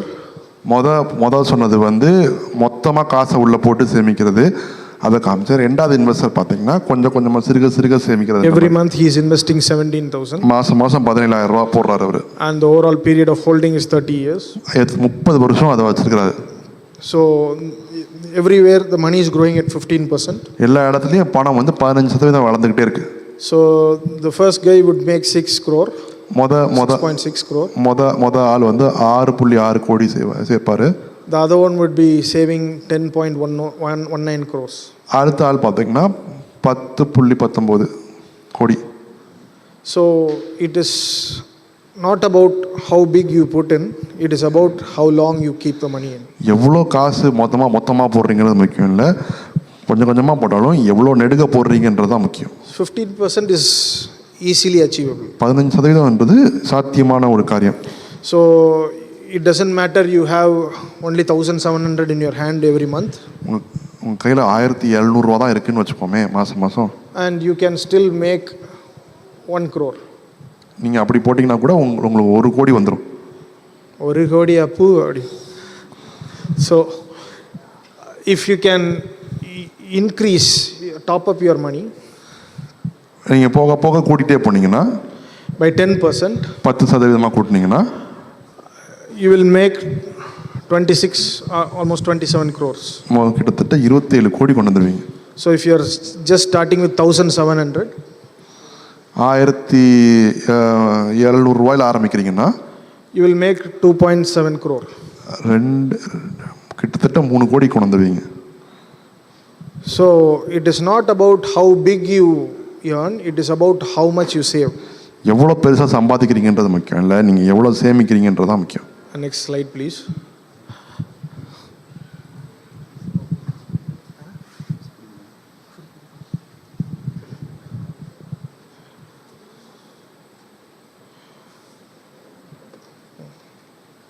இருக்கு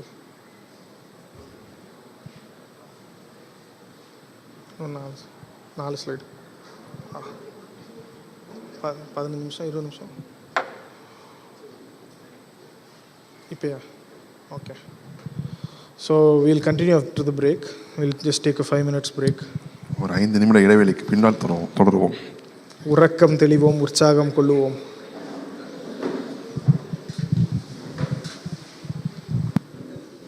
நான் பேசின நிறைய பேருக்கு தாலாட்டு மாதிரி இருந்திருக்கும்னு நினைக்கிறேன்.